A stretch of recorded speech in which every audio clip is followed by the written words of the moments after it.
So hello guys, this is your all-time favorite Snazzy, so today we are going to see what if Frieza was God. So let's move on to video. Please don't let me die, Frieza pleaded, his voice cracking and barely above a whisper. It had all happened too swiftly. The alien emperor had been directing his death saucers after the golden-haired Saiyan, desperately trying to bisect the monkey who had humiliated and beaten him to a pulp.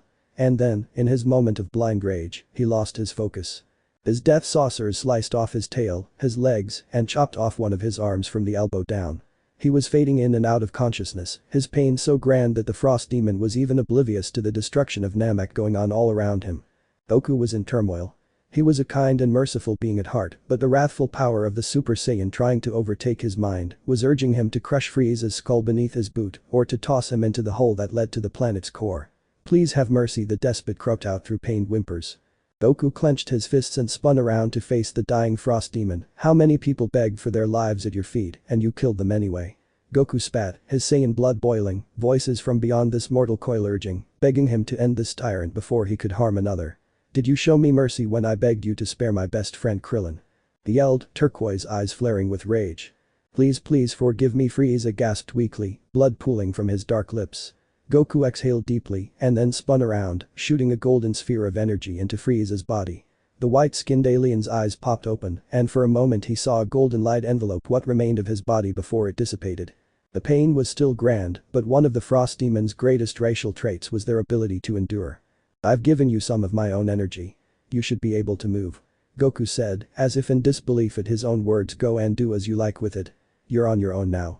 A few meters away, the ground near the two mighty warriors erupted, giant vents of lava shooting into the sky. The ground around the whole planet was being rended apart and it seemed the whole world would explode in under an hour. Well, Frieza had certainly underestimated the lifespan of the planet when he first launched that death ball into the core. Frieza used his telekinesis to float up off the ground, using the very same power to hold his remaining vital organs in place. I didn't think you would give me your Kai," Frieza remarked, clearly shocked. Goku still looked stoic. "You can survive in space, can't you? Then get off this planet and be thankful you're alive." Frieza was silent for a few moments before a smirk graced his gluty and bruised face, and the frost demon started laughing. "Tell me this then, little Saiyan, since you seem to have all the answers, where will you go now that the planet's going to blow up? You can't survive in space like I can, you'll just die." Goku glanced back at Frieza from over his shoulder. "That's true, I can't make it back to my ship in time, so I'll take yours." A smug grin graced Frieza's face. He knew full well that even if the Saiyan reached his mothership, it wouldn't be space-worthy after what Vegeta did to it. "Haha, it doesn't work. Vegeta damaged it. You the winner will die, and I will survive." "How funny," the tyrant yelled, giving a roar of laughter. "Your pride has cost you giving me your Kai." Goku stood silent and turned around, before calmly stating, "I'll survive." And with that the Super Saiyan took off into the dark skies of Namek, a gold trail of light following behind him. Frieza watched his greatest foe fly off, rage swelling and burning inside him at the pain and humiliation the Saiyan had caused him. "Simian bastard," Frieza growled, clenching his remaining fist. It was tempting, so tempting, to launch all his remaining energy at the Saiyan and destroy him with a sneak attack. Then he thought back to their earlier battle. This Saiyan had some sort of natural energy sensing ability, didn't he? He'd sense his attack coming, and in Frieza's deformed and damaged state, the Super Saiyan could likely overwhelm him easily. Frieza had to swallow his pride and accept what he had been denying ever since Goku first transformed into a Super Saiyan. He had been bested. For now at least. Frieza would get his body repaired, get stronger, and then he would slaughter the Simian. Nobody would make a fool of the ruler of the galaxy, the lord of the Arcosian people. Wordlessly, Frieza let his muscles decrease in size as he left his power-weighted form which was causing him such fatigue. Then he quietly lifted his disembodied legs, arm and tail in a telekinetic field before starting to fly up into Namek's upper atmosphere and into the dark void of space. At his hypersonic movement speed it would take some time, but he could make it out there before the planet exploded as far as he was concerned. And he did manage an escape into outer space, turning back for a few moments to admire the gaping wound his powers had left on the planet Namek. He could release the power to destroy entire worlds, as if they were as delicate as cotton candy, and he had still been bested by a damn monkey. A few minutes passed by in the silence of space, minutes spent by Frieza strengthening the mental field containing his dismembered limbs and retreating to a safer distance from Namek. And in that time he saw one of the Jinyu's attack pods fleeing the ruined world, no doubt the Super Saiyan making his escape, much to Frieza's shock. Still, before Frieza could make any move against the attack ball, it disappeared from sight, traveling several times faster than light. Far faster than Frieza could hope to keep up with, even if he weren't so damn exhausted. He witnessed Namek's destruction with unblinking eyes. Unlike when he had destroyed planet Vegeta all those years ago, this carnage did not make Frieza burst out in a fit of maniacal laughter. Just a simple smirk of his dark bloodied up lips. And then the Arcosian Lord was left alone to drift. He could try make it to some sort of inhabited planet, but even leaving the solar system would take several days at least in his current condition. Well, he wasn't worried. Even if he couldn't make it anywhere alone, his father would likely investigate once he noticed Namek's destruction and the fact that Frieza's mothership hadn't returned to the palace on Arcos. All he had to do was wait, occupy his time with memories. He thought back on the legend of the golden-haired warrior, the Super Saiyan, that his great-great-grandfather Chilled had allegedly been killed by. Nobody really believed him, of course. Many saw that tale as fiction, a dying man's fantasy. At best all it was a ghost story to the Cold family. A ghost story that Frieza's older brother, Cooler, had endlessly tormented him about. Yes, ever since Frieza's grandfather Glacé had first led that Arcosian expedition to the planet Vegeta and recruited them to the Planet Trade Organization, Frieza being only a young lad at the time, Cooler had filled his head with stories of how the Super Saiyan would hunt him down and kill him, just like he had done to old Chilled.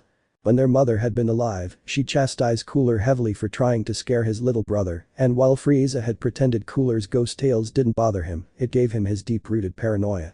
And when he saw the average power levels of the Saiyans on the rise, he felt it was only a matter of time before an entire race of Super Saiyans rose against him, a prospect that terrified him to the point that he decided to thin out the Saiyan numbers. Frieza scowled bitterly.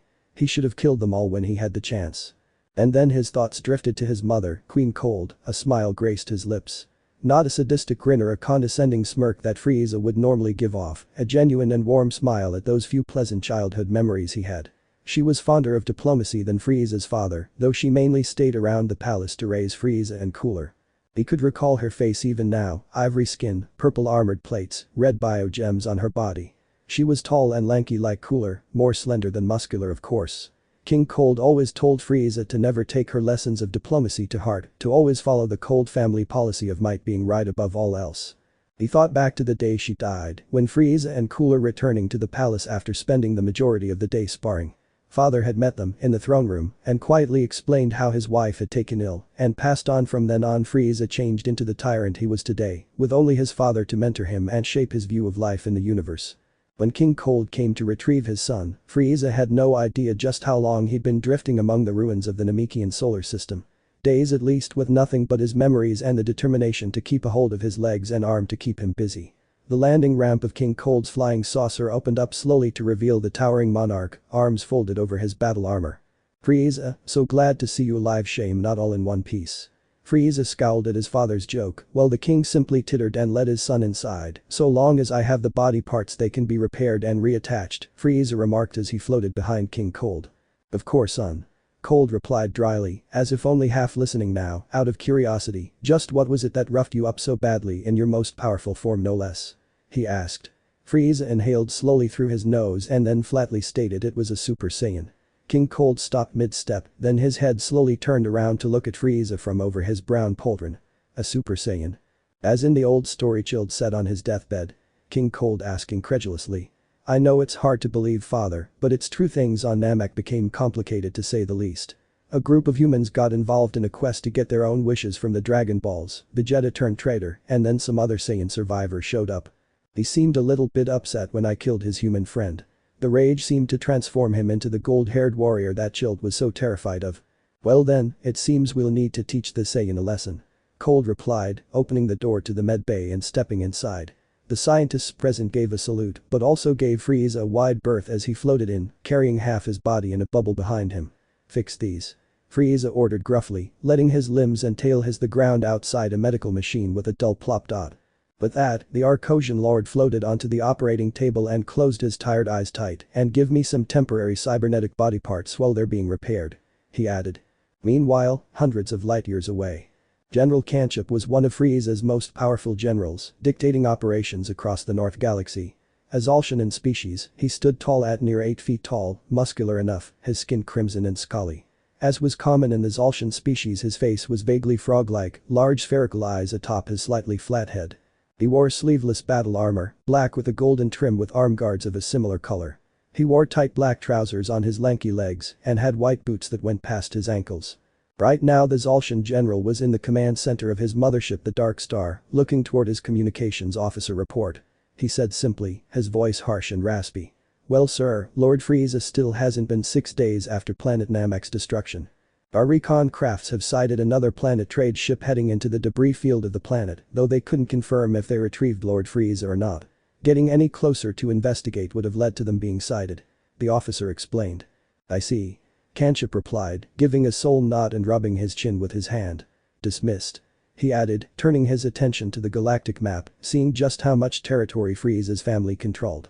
"If Frieza really is gone, then that's one less member of the Cold family to worry about. I better get into contact with the other generals though, if this rebellion is to have any chance at all of succeeding." And then the Super Saiyan pulled Chill's legs off and gobbled him up so he couldn't run away. That stupid cooler Chill could still fly, the young Frieza countered, staring at the floor. A menacing glint came from his brother's curved horns in the light of the palace corridors. "No stupid, flying hadn't been invented yet. That's why people started flying after Chill died, so they could get away after he ate their legs," Cooler said, smirking and poking Frieza in the bio-gem on his chest. Frieza took a step back and grit his teeth. Shut Cooler, that's not true at all," he snapped, trembling with barely contained rage. Cooler, in his fully sealed form like his brother, continued to smirk and scratch the red flesh of his arm. "Keep lying to yourself, Frieza. Father might have given you a planet full of monkeys to control, but you do well to remember that one of these days one monkey will transform into a Super Saiyan," Cooler remarked. A small spark of gold energy formed on Cooler's index finger as he leaned down to his brother's eye level, and then the energy spark on Cooler's finger exploded with a bang. "Bang, no more Frieza," he said menacingly, seeing chills run down his brother's spine. "Cooler, how many times have I told you not to scare your brother with this Super Saiyan nonsense?" A female voice snapped, making Cooler flinch and look rather terrified himself. Queen Cold plucked her eldest son up by the horn, so he was dangling and flailing a few feet off the ground. Queen Cold was one of those rare Arcosians who chose to walk around in her fully unsealed form. She had Frieza's ivory skin, but her wrist and knee guards were purple in color, as was her chest plate. The bio-gems on her stomach and head were a crimson in color, matching her eyes. "Go to your room, no supper for children who tell such nonsensical stories," Queen Cold ordered sternly, setting Cooler down on the ground and pushing him in the direction of his room. Cooler scowled and plodded off, while Queen Cold turned her attention to her youngest child. "Come along, Frieza," she said simply, letting her tail rest around the young Arcosian's shoulder as she led them to the artificial garden. As one would imagine from an ice planet, flora on Arcos was very sparse, and the plants that did exist were rather ugly. Thus the garden of the royal palace was an artificial environment, rich air, strong artificial sunlight, heavily fertilized soil, and beautiful plants gathered from around the galaxy being grown within the garden. Queen Cold sat down in a clearing of golden grass, tall enough to go past the young Frieza's knees, and she pat the ground beside her, instructing Frieza to sit there. "I wasn't scared, mother, I know it was just one of Cooler's stupid stories," Frieza said sternly, looking down at the ground and plucking up blades of grass, tearing them up before throwing them behind his back. "Well, I believe the second half of that," Queen Cold remarked, with a small titter of laughter. "Frieza, it's alright to be afraid, especially when you're a child. Despite what your father may say, there's nothing wrong with showing emotions." This seemed to surprise Frieza, causing him to look up from his grass laughter, but father says that a member of the Cold family has to be stoic and harsh, that emotions are for lower being. Frieza was cut short by Queen Cold, pressing one slender finger over her son's lips. "Shush, child," she said simply. "Your father is not always right, as I said, he is not immune to making stupid decisions. And he's certainly not right when it comes to emotions, and if you are to be future ruler, you will need to be empathetic toward your subjects in order to maintain their loyalty and respect," she explained. And indeed, Frieza was to be the next ruler of the Planet Trade Organization. He was placed ahead of his brother and was to be his parent's successor, simply because he had been born with a higher power level than Cooler. But father is not empathetic and he keeps all his subjects in line. Young Frieza murmured, going back to tearing up golden blades of grass. "Through fear, Frieza. His subjects follow him because they fear his wrath, mark my words though, Frieza, anyone who ruled through fear will one day face rebellion. Their subjects will realize that a life lived in fear is no life at all. No matter how slim their chances of victory would be, they'd rather die for freedom than to live any longer beneath the boots of a tyrant," she explained, giving Frieza a small pat on the head. The young Frost Demon glanced up at his mother and blinked a few times. She made a few good points, but still he could hardly just not listen to his father's lessons. Queen Cold stood up then and took her youngest child's hand. "Come now, Frieza, it's supper time. Fried glacigator, your favorite," she said giddily, walking along hand in hand with Frieza, who was now grinning with delight. However, as they moved from the gardens and into the palace corridors, Frieza noticed his father standing in a nearby doorway, looking very, very cross. Frieza's eyes popped open, stirred from his sweet dreams, and he was immediately blinded by the lights above the operating table. A few blurred figures came into view, and as Frieza's vision was restored, he recognized them as his father's science staff. "Ah, Lord Frieza, your temporary legs and arm are fully functional. Try them out." One scientist, a dark green lit, said. Frieza looked down at his new metal limbs, finding them rather ugly. Gunmetal gray in color, various different components making up each limb, he truly did look like a Frankenstein monster. He was broken. For the time being, at least. Still, he couldn't let any of his subjects see him like this, and he'd be unable to train or get stronger with his body like this, the mechanical parts wouldn't increase in power. He doubted he could fight well at all like this. When he clenched his mechanical fist, the neural link simulated the sensation of touch, but it was as if he was touching things in a pair of gloves. When he thought of walking his mechanical legs, there was some sort of delay in between the command and the actual action. The Arcosian paused and glanced to the lit scientist from before you. "How long will it take to repair my limbs?" he asked. The avian humanoid looked over to the medicine machine, the deformed legs and tail floating around the green liquid like ice cubes in water. The lit scientist cleared his throat before stammering out a response. "Well, sire, the healing liquids could have your limbs and tail repaired in about 3 days, but the complicated part is." Well, he seemed hesitant to continue, but when he saw Frieza narrow his eyes, he knew better to keep him waiting. "As you were in why your power weighted form when you were bisected. So we need to find a way to reduce your body parts in size in order to reattach everything." Frieza raised a brow. "Can't I just let you remove my mechanical parts and then bulk up?" he asked, letting his fleshy hand rest on his hip. "Oh well, yes.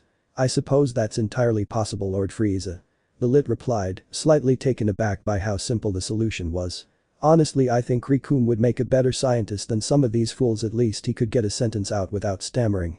Frieza thought to himself, rolling his crimson eyes. With that, Frieza started walking along the corridors of Cold's mothership, his feet making odd clacking sounds with every step, echoing off the currently vacant corridors. Soon enough he reached the bridge of the ship, the various science officers handling the instruments briefly standing to attention to salute their lord. Yes, hail me sycophants, Frieza thought to himself. He walked over to the massive throne his father was seated in, his regal father currently swilling some wine around in a glass specially designed for his massive hands. "So Frieza, what planet does this Super Saiyan call home?" King Cold asked, lifting the wine glass up to his ruby lips and tipping the similarly colored liquid down his throat. Frieza thought back to his experiences on Namek, trying to think back on those he fought. "Earth, father." Frieza replied curtly. "Well, let's head there now, get revenge on the fool who took you by surprise." The Arcosian Lord paused for a moment at his father's suggestion, looking down at his metallic fist and clenching a tight no. Frieza replied, "Not yet. I need to get stronger before I go after that accursed monkey, and I can't do that while I'm stuck with these damned mechanical body parts," he explained, taking a seat in his own smaller throne beside his father. He didn't even need to look at his father to know the shock on his face. "Frieza, are you sure about this?" King Cold asked. Was his son really running from a fight? This had never happened before, and the Frosty Monarch had instructed his youngest son to never do such a thing. "Take me home, father," Frieza ordered, issuing commands to the navigators and the pilot to set a course for Arcos. He needed to reach his palace, the training chamber. Once he had his limbs back, he could easily surpass that monkey with a little training. Yes, of course he could. Across the stars, Goku had crash-landed on a strange yet peaceful planet known as Yardrat, where he would spend the next year being nursed back to health and trained in a new, rather potent technique. Across the stars, Prince Vegeta had hijacked a Capsule Corporation spaceship to seek out his seemingly lost rival, Kakarot, and to learn more about Frieza's fate, whether or not the Saiyan raised on Earth had actually been foolish enough to save the Frost Demon's life.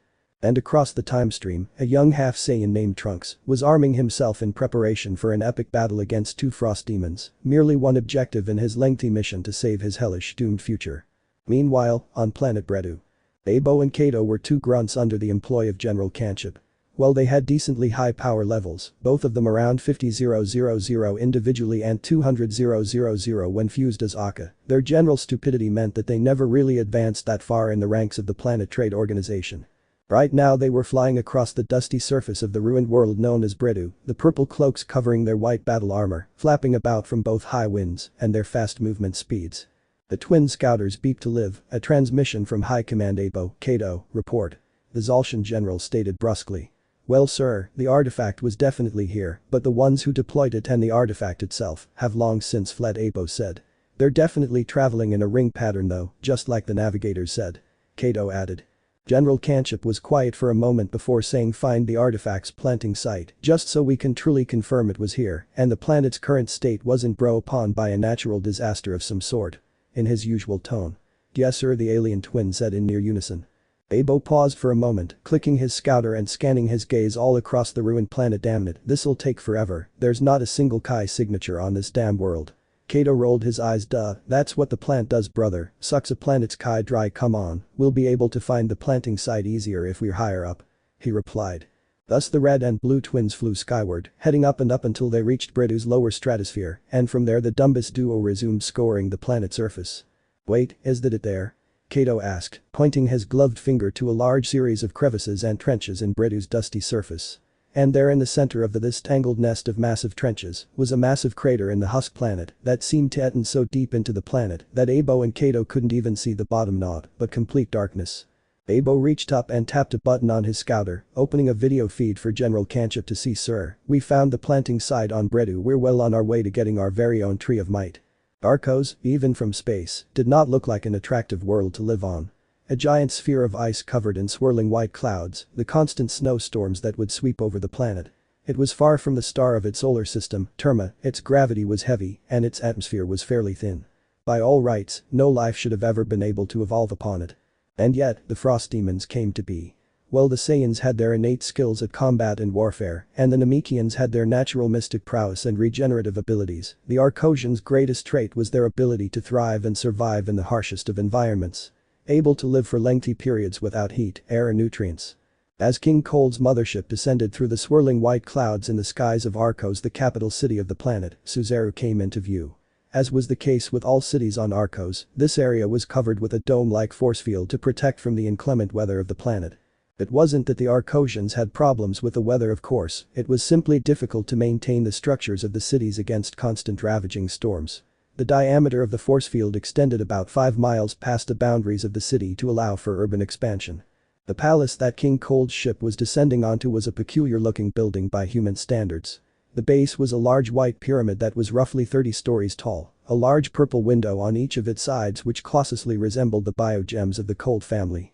The top of the pyramid had a tower attached to it that added about 10 stories to the palace's height. The tower was effectively just a large comm tower, containing a powerful supercomputer, which was used to coordinate information from all across the Planet Trade Organization. One of the large purple discs on the side of the pyramid opened up once King Cold's flying saucer was close enough, and the saucer set its mechanical legs down on the palace's landing port. Inside the craft itself, Frieza had made a brief detour into the med bay, watching his damaged limbs getting repaired by the medicine machine. He looked over to the lit scientist from earlier and pointed at him.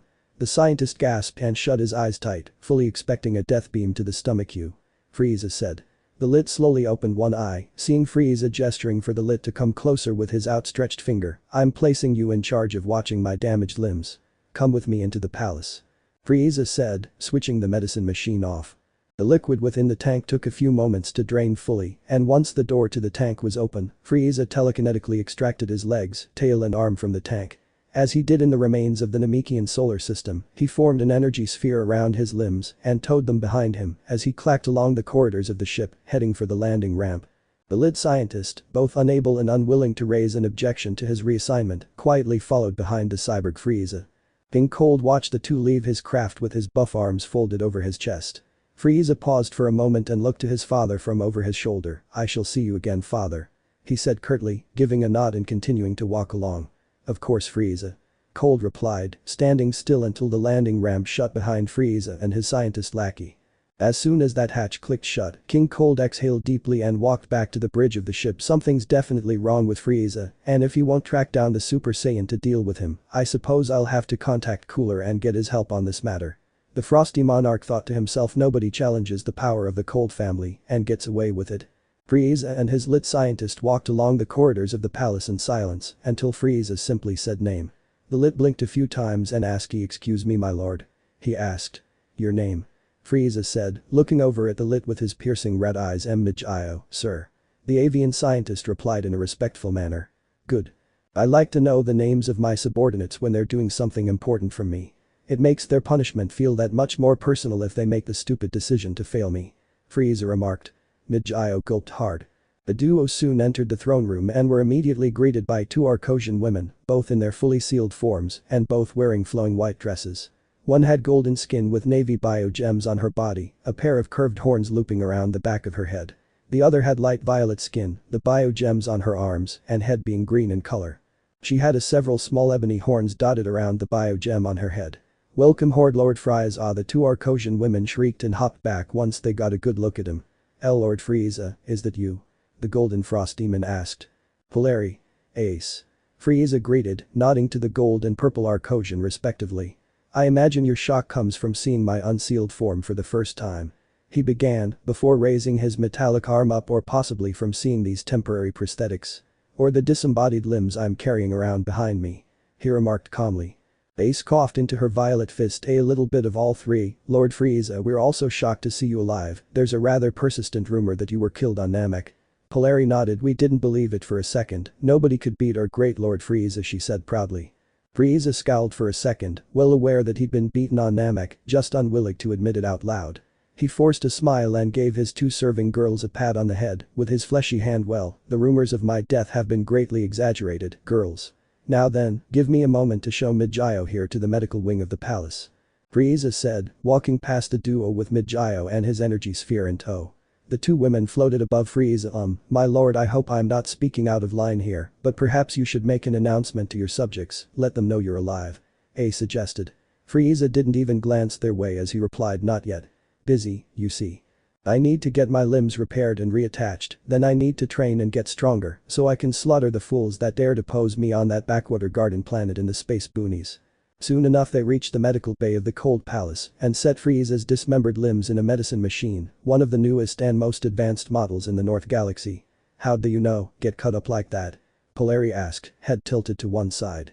"A slight mishap with a new technique, dear Polari," Frieza replied, forming a purple death saucer in one hand for a few moments before dissipating it. Ace scratched her head. Well, I suppose me and Polari will keep watch on Mid-Gyo here, show him around the palace if he needs a tour." Frieza gave a nod and turned to leave. "Good girls. Mid-Gyo, once my legs are healed send me a telepathic message.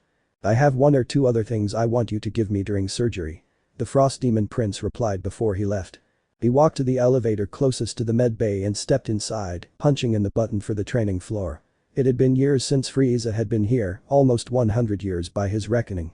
Back when they were younger, he and Cooler would train and spar here for hours on end, occasionally sparring with one of their parents. It was a rather large room beneath the palace itself, constructed with thick black Kachin walls so that the force of their sparring wouldn't shake Suzaru to the ground. There was a large control panel in the center of the chamber, which served as the training room's environmental controls, handling gravity, heat and controlling the training drones. It had been some time since Frieza saw any need to train, but he would need to now. He would get stronger and he'd show the simian fool a terror far greater than hell. A rage washed over Frieza, thinking back to the indignities suffered on Namek, the humiliation that Golden Chimp had forced upon him. He could see a ghostly image of this Goku standing in the chamber with him, a few feet away.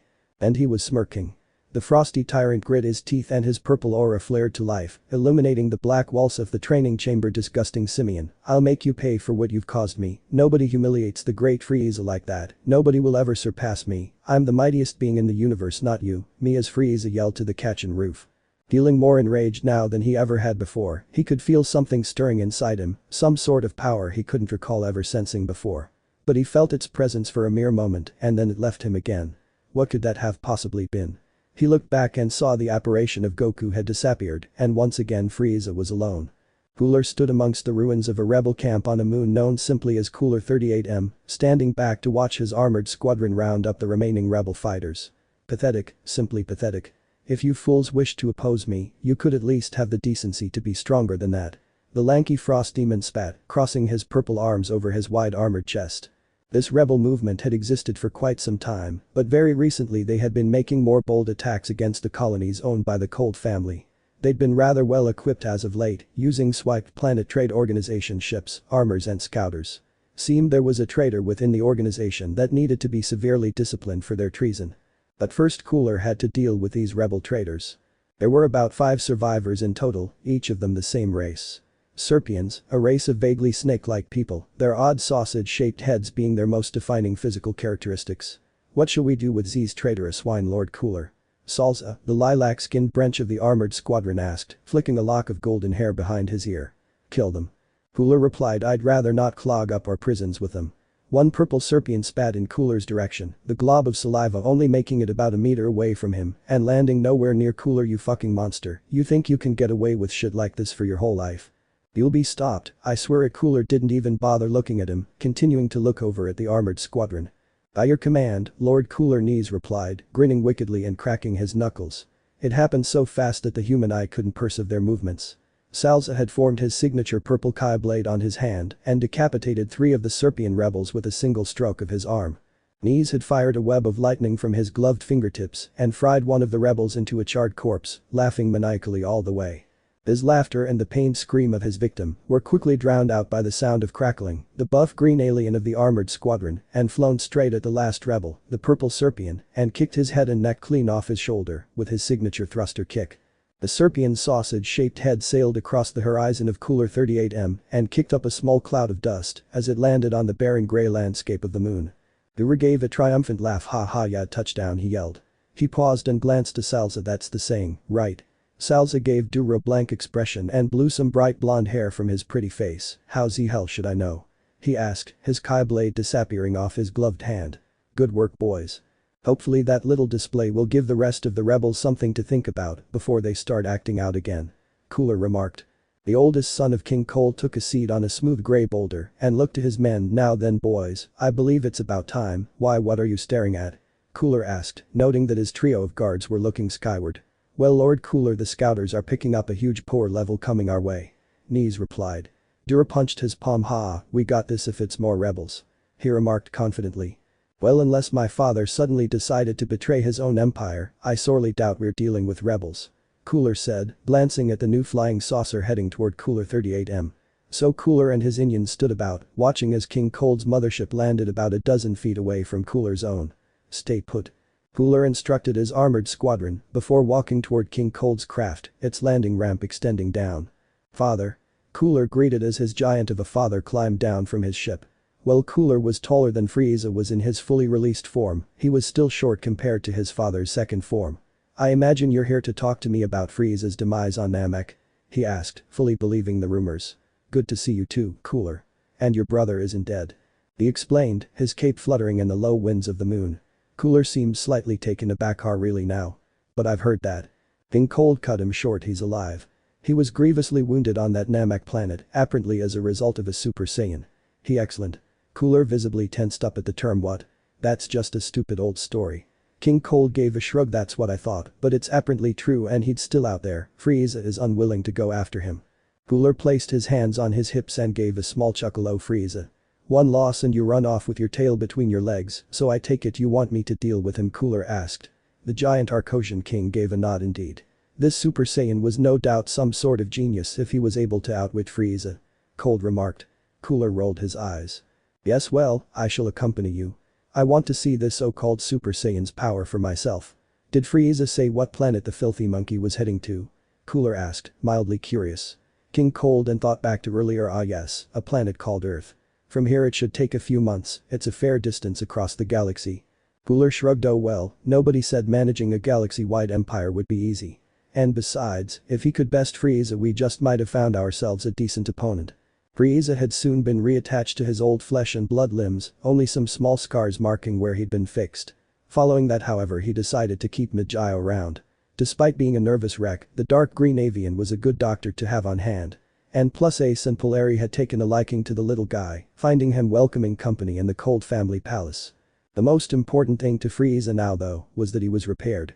Despite his body now being repaired, Frieza still hadn't transformed back into his sealed forms yet, finding the training would be much smoother now if he was holding nothing back. In the 8 months that had passed since he was brought back to Arcos by his father, Frieza had trained tirelessly in the gravity chamber. Arcos' gravity was already roughly 20 times stronger than the gravity on Earth, so by Earth standards Frieza was quickly training at 250 times stronger than the gravity on Earth, and when that became easy to endure, he pushed it to 300, and when he could handle that he went even further beyond. He had managed to increase his power level at 100% from 120,000,000 to 128,800,000, and at his current 50% power he was at 64,400,000. An impressive leap, but that was to be expected given how relentlessly he trained. He hadn't even made a public appearance since he was fully restored, focused solely on his training. Though the Frost Demon had taken the time to get a new wardrobe. Unlike Cooler or his mother, Frieza wasn't much of a fan of walking about naked in his released form, longer than he needed to be, so he'd ordered some new gear. Shoulderless battle armor, purple in color with a golden trim. Black undersuit, purple metallic gauntlets and purple boots with a golden trim. He did have a red cape too, but he didn't actually wear it when he was training. It would only get in his way. Right now, Frieza was busy training his speed at 320 times Earth's gravity, dodging high-powered energy beams being launched from turrets surrounding the walls and ceiling of the large training chamber. Frieza dodged and spun around a volley of golden energy beams being blasted from the left wall of the chamber, leaving small scorch marks on the kitchen floor which disappeared almost as quickly as they appeared. "Ha!" Frieza yelled out, a purple death beam flying from his finger and shooting down one wall turret in a small flash of golden light. The tyrant's eyes glowed slightly, and a small beeping ran in his brain. Smirking, Frieza leapt skyward in the dense gravity of the training chamber, avoiding an energy beam to the back. Ah yes, the added enhancement from Mid-Gyo. Frieza didn't even have the faintest idea of how to sense energy, nobody on Arcos did, so Frieza asked for the next best thing, a scouter-like device built into Frieza's eyes. His eyes had been implanted with small sensors which could detect Kai signals and their sources, however, to prevent the explosion problem caused by incredibly high power levels, Mid-Gyo had designed these sensors to stop reading the exact power levels of a person past a certain point. If Frieza were to encounter anyone with a power level above 200 million, their power level would simply be registered as immeasurable. Mid-Gyo assured Frieza that as time went on he'd be able to upgrade the sensors to read even higher power levels, but all Frieza cared about was being able to detect incoming attacks. Mid-Gyo had also stated that the implants had been designed in such a way that they could change shape with Frieza's eyes if he were to ever change form. The Frost Demon Prince stayed in the air, his new sensors detecting beams coming in from all angles. Straining hard, Frieza formed a purple energy barrier around his body, grunting with the effort to keep it up against the seemingly unending barrage. The Arcosian yelled out in rage, and his barrier exploded outward, deflecting and scattering the turret's energy attacks all over the kitchen chamber, even managing to destroy some of the wall-mounted guns though friendly fire. "I won't make that mistake again," Frieza growled, wiping some sweat from his pale brow before flying around the chamber again. Purple sparks of energy formed on the tyrant's fingers, and he started releasing barrages of death beams, taking out several of the turrets with a bombardment and weaving in and out of incoming energy beams. Frieza's eyes beeped, warning him of several incoming strikes. But Frieza couldn't respond in time, getting blasted in the back, the ribs and the left shoulder, leaving small scorches in his purple battle armor. Frieza grunted in pain, and with his concentration briefly broken, the Arcosian was slammed into the kitchen floor by the ultra-heavy gravity. Frieza snarled and powered up again to handle the strain being forced on his weary body, and then raised one arm up to form his new and improved Death Saucer. From a purely aesthetic point of view nothing had changed, a dark purple disc of Kai that acted like a buzzsaw. But Frieza had changed it so that the attack couldn't be so easily used against him. No, this new Death Saucer had a lifespan. 10 seconds after being formed, the purple Kai disc would explode. And of course, if it was redirected toward him before its lifespan ran out, Frieza could detonate the disc manually with a hand gesture. Frieza gave a yell and flung the disc at the ceiling of the chamber, the disc slicing through several turrets with the ease of a hot knife going through butter. He swung his hand down, and the Kai disc followed his gesture, getting to the center of the left chamber wall. Frieza smirked and clenched his white fist, the Death Saucer exploding and destroying several turrets with a small blast. Frieza was about to continue his turret genocide until he heard a voice buzz in over the training chamber's intercom. "Ah, Lord Frieza, we're receiving a transmission from your brother, you might want to get up here," Ace called out. Frieza scoffed, backflipping away from several incoming attacks. "Why should I give my imbecile older brother the time of day?" he asked bluntly. "Well, he's with your father," Ace added, making Frieza stop dead in his tracks. The icy tyrant shut his eyes and exhaled through his nose before calling out "training room, shut off gravity and turrets." At that moment the turrets retracted into the walls and the air became much lighter as the gravity restored to normal. Wordlessly, Frieza drifted toward his elevator, feeling both incredibly sore and pleased with himself. Once the elevator slid open, Frieza walked out and was greeted with Polari and Ace, taking each of his hands and leading him to a different chamber of the palace. "This way, Lord Frieza, we really don't want to keep our brother or father waiting," Polari said. Ace rolled her eyes. "Believe me, I remember the last time we did that, not a fun experience." "I'd imagine not," Frieza said, taking his hands free of the Arcosian maiden's grip, taking a moment to dust himself off. He sat down by a hover chair, similar to the one he had sat in on Namek, and the view screen before him showed Cooler's smirking visage. "Ah, little brother, so good to see you in one piece." Frieza rolled his eyes. No doubt father had told him what happened on Namek. "What do you want, brother?" "I was under the impression father would be the one speaking to me in this little video chat." "He's in his own ship right now." "Frieza, calm yourself. As for what I want, well, it's simple. I heard all about your little tussle with a so-called Super Saiyan, and I wanted to try my hand against him. So father and I are heading to Earth to do to this chimp what you failed to do yourself," Cooler explained, getting comfy in his own large hover chair. Frieza's lip quivered slightly and then he burst out laugh, throwing his head back as roars of laughter escaped his lips. He was laughing for a good few moments before he flicked a tear from the corner of his eye. "Honestly, brother, I don't know why you've never tried your hand as a stand-up comic," Frieza mocked. Cooler remained smug. "You've always been weaker than me, Cooler. That's just a very simple fact that will never. I lost to the Super Saiyan. What are you going to do? Tickle him to death with your pathetic punches?" The Arcosian mocked again. Cooler chuckled and shook his head. "Oh Frieza, believe me, you'll see what I have in store soon enough. I've asked father to not blow up the planet just so I could sample this monkey's power for myself, and I'm launching out a video probe too just so you can watch the whole display." Frieza gave a titter of laughter. "Well, Cooler, I always knew that I'd watch you die. I just always thought I'd be watching myself kill you." Cooler's aura slowly became more visible and he finally said, "Watch and see, little brother, watch and see." Before the video feed cut out fully. A full year had gone by after the lengthy battle between Goku and Frieza on Namek, and despite escaping the planet in one of the Jinyu's attack balls, the Super Saiyan hadn't returned to Earth. His son, Gohan, sighed wearily as he looked through his textbooks. His mother always pushed him to study, and while it was a pain in the ass, he felt that it was necessary. And he supposed Kai couldn't be blamed for not wanting to force her son away from a life of fighting after some of the things she'd seen between Piccolo and Goku at the 23rd World Martial Arts Tournament. She likely didn't want the same things to happen to him. Gohan gave a sigh and propped his head up on his hands. "I wonder what dad's doing. I wonder why he doesn't want to come back," he asked aloud, staring out the window. Then the youth snapped to attention, a massive power level catching his attention. He hastily grabbed his ringing phone, greeted with the voice of Krillin's voice on the other end. "Ah, Krillin," he greeted. "You felt that massive power too, right?" the bald monk asked. It's an evil power, yeah, and it's heading right for the planet at high speeds. It feels like Frieza's," Krillin exclaimed. Indeed, everyone was well aware the Frost Demon had been spared on the dying planet Namek.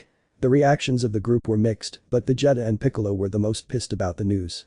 Piccolo had been fuming because the monster who slaughtered almost all Namekians in the galaxy and destroyed their homeworld was allowed to continue living, and Vegeta had been enraged because the person who stole everything from him and tormented him since he was a boy had gotten to continue living. Gohan paused a moment, sensing the massive powers. "It's similar, but I don't know," he said.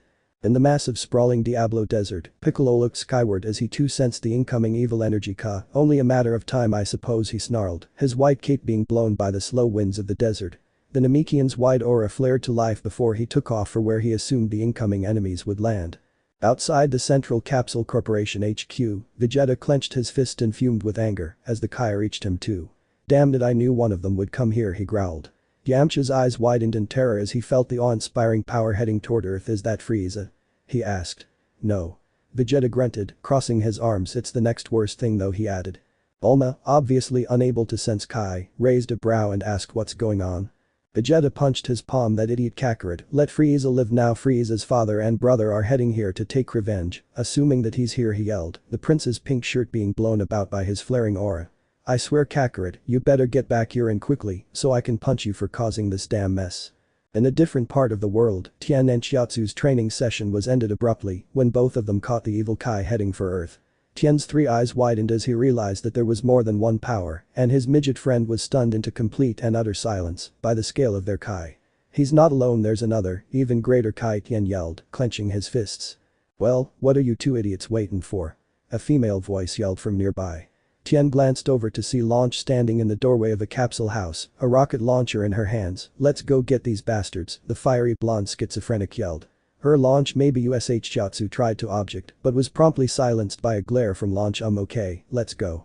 Gohan quickly donned the Saiyan armor he'd been given on Namek and flew from his small family home on Mount Paozu, ignoring the yells of his mother, who was currently being held back by her father, the Ox King. The youth continued flying, heading over a small city as he went. I can't believe this is happening, this is a nightmare, Daddy thought to himself, his heart beating faster than it ever had in his entire life. Despite all the training everyone had done since they returned from Namek, he knew nobody was as powerful as Frieza, or his father was as a Super Saiyan, even with their Kaioken abilities. Gohan was soon joined by someone as short as him, wearing a familiar turtle school orange guy. Krillin. Gohan greeted, happy to see a friendly face, in what could very well be the end of the world. It's two Kai signatures, both of them feel a lot like Frieza's. Such enormous power, Krillin remarked, a small smirk gracing his face. What does it mean? Gohan asked, causing Krillin to shake his head. I don't know, but I plan on finding out what the hell's going on, the bald monk exclaimed. The duo kept flying until they reached a massive dusty clearing, to see that they were the last here. Look, Gohan, there they are, Krillin exclaimed, pointing down at the crowd of fighters and Bulma and Launch, who had gathered.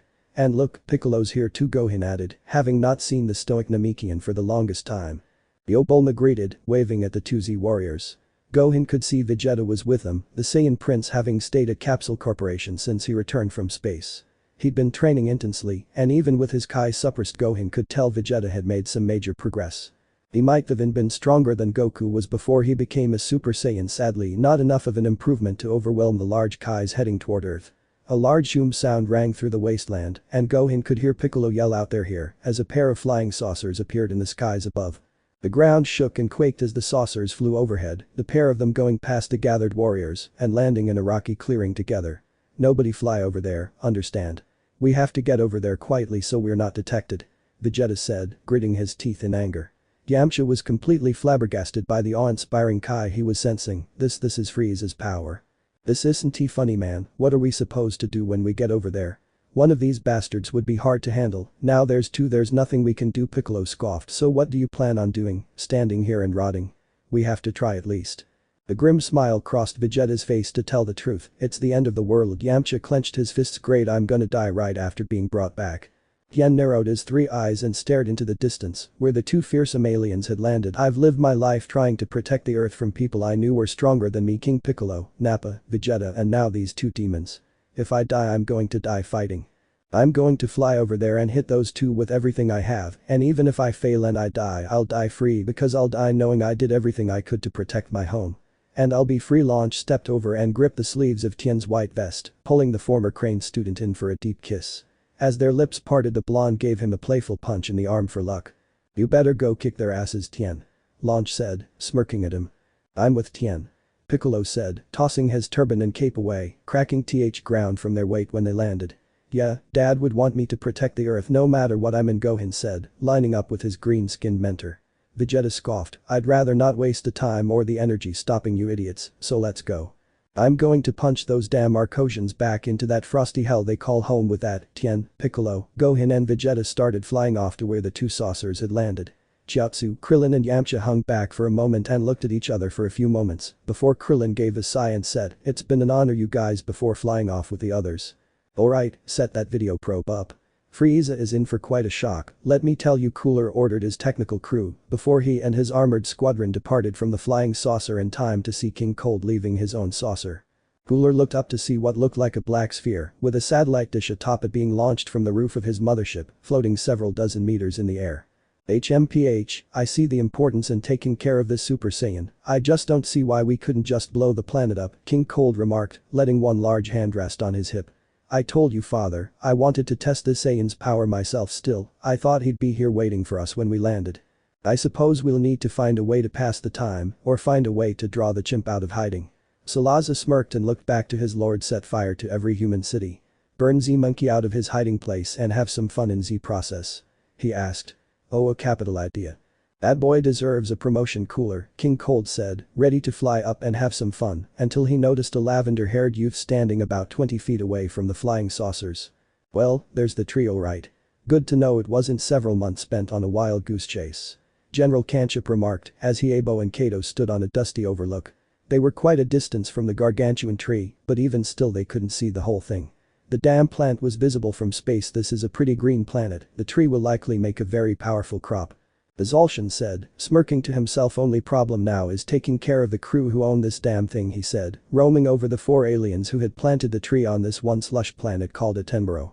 They were a mismatched group to say the least.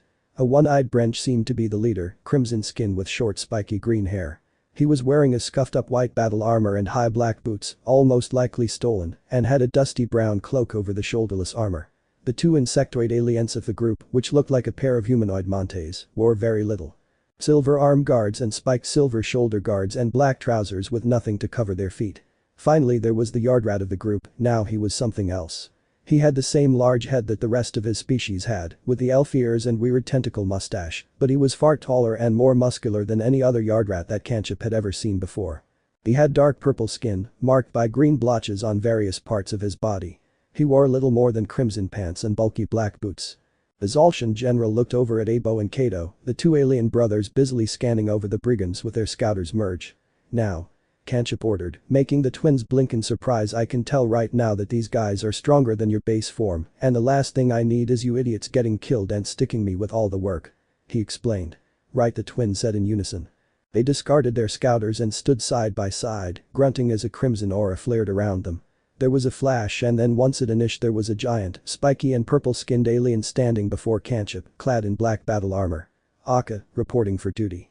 The giant said in his booming, gruff voice. Kanchip nodded and powered up, his blue aura shooting upward and cracking the ground. Akka followed suit and powered up as well, his flame-like green aura surrounding his whole body. And once they powered up, they flew from the crumbling rocky overlook, heading straight for the brigands who planted the tree of might. Damn it all, when's the fruit gonna grow? The giant hulking yard rat snapped, looking over at the branch who was lazily resting on one massive branch. Easy Ramina, it'll grow when it's ready, relax, he remarked, giving a yawn. I can't wait personally. I mean, on a planet like this, the energy from the tree will be immense, one of the mantis creatures remarked, rubbing his clawed hands together in anticipation. He gave a shriek of pain and stumbled forward as a blue sparking beam of Kai hit him in the back. No doubt. Shame you boys won't be the ones to get that boost, General Kanchip remarked, smoke billowing from his outstretched palm. More wine, Lord Frieza? Ace asked, holding a bottle of red wine on a tray before Frieza. Frieza swilled his glass around in his hand and then glanced away from his view screen. Just top me off, Ace. He remarked, letting her fill his glass up as he focused his attention back onto the view screen. Right now he could see his brother and father being confronted by some teenager with lavender-colored hair, and the icy tyrant had to wonder just who this boy was. I don't see Goku. Frieza said simply as he sipped on his wine. And this sword-wielding earthling certainly wasn't on Namek, he added. He sure is cute though, Polari purred, peering over her lord's shoulder. Frieza rolled his eyes, and Midgio scoffed, you say that about every male, Polari the Lit remarked. Frieza refocused his attention on the view screen, listening to Cooler exchange words with the sword-wielding boy. And just what do you want, earthling? Cooler asked impatiently, his tail hitting the ground a few times. The young man's lavender hair blew in the wind, and he reached to clasp the sword on the back of his Navy Capsule Corporation jacket. I'm here to kill you, he said simply. King Cole gave a small titter, brave words for an Earthman. Cooler hummed and let his hands rest on his hips. Tell me, boy, is your name Goku? He asked, one brow raised up. The young man smirked. Sorry, not me. I know he's on his way, but well, you won't be alive to see him. Cooler gave a loud yawn and then gazed back at the boy in the blue jacket. I don't much care for empty threats. Salsa, knees, do or kill him. He ordered. At his order, his trio of guards flipped over him and struck their ridiculous poses. Trunks suppressed a snicker. Salsa paused as he saw the sword on Trunks' back and smirked. Ah, a sword. How about a game of blades, mon ami? He asked cockily, his Kai blade forming on his right hand. The lavender-haired boy smirked and pulled his sword from its sheath, holding the heavy metal blade as if it was lighter than air. After you, perdant. He mocked. His words made Salsa growl, and with a determined yell he leapt forth with his Kai blade held high. There was the sound of metal clashing against the Kai blade and then a loud squelching sound. Salsa's fingers flew off his hand, leaving bloody trails in the air before they plopped into the dirt. Salsa stumbled back, at a loss for words. Why you cut off my fingers, he said shakily, too in shock to even scream as he examined the bloody stump that had been his hand. Looks like I win. Trunks replied, smirking as blood slid off his gleaming sword, mingling with the bloody trails left by Salsa's discarded fingers. Salsa snarled in rage and pain, launching his hand out and firing a massive energy beam which engulfed Trunks entirely. Bastard, Salsa spat, trembling with pain and rage. And then once the smoke cleared, the young branch was trembling in fear, seeing that his energy beam hadn't even damaged Trunks' hair.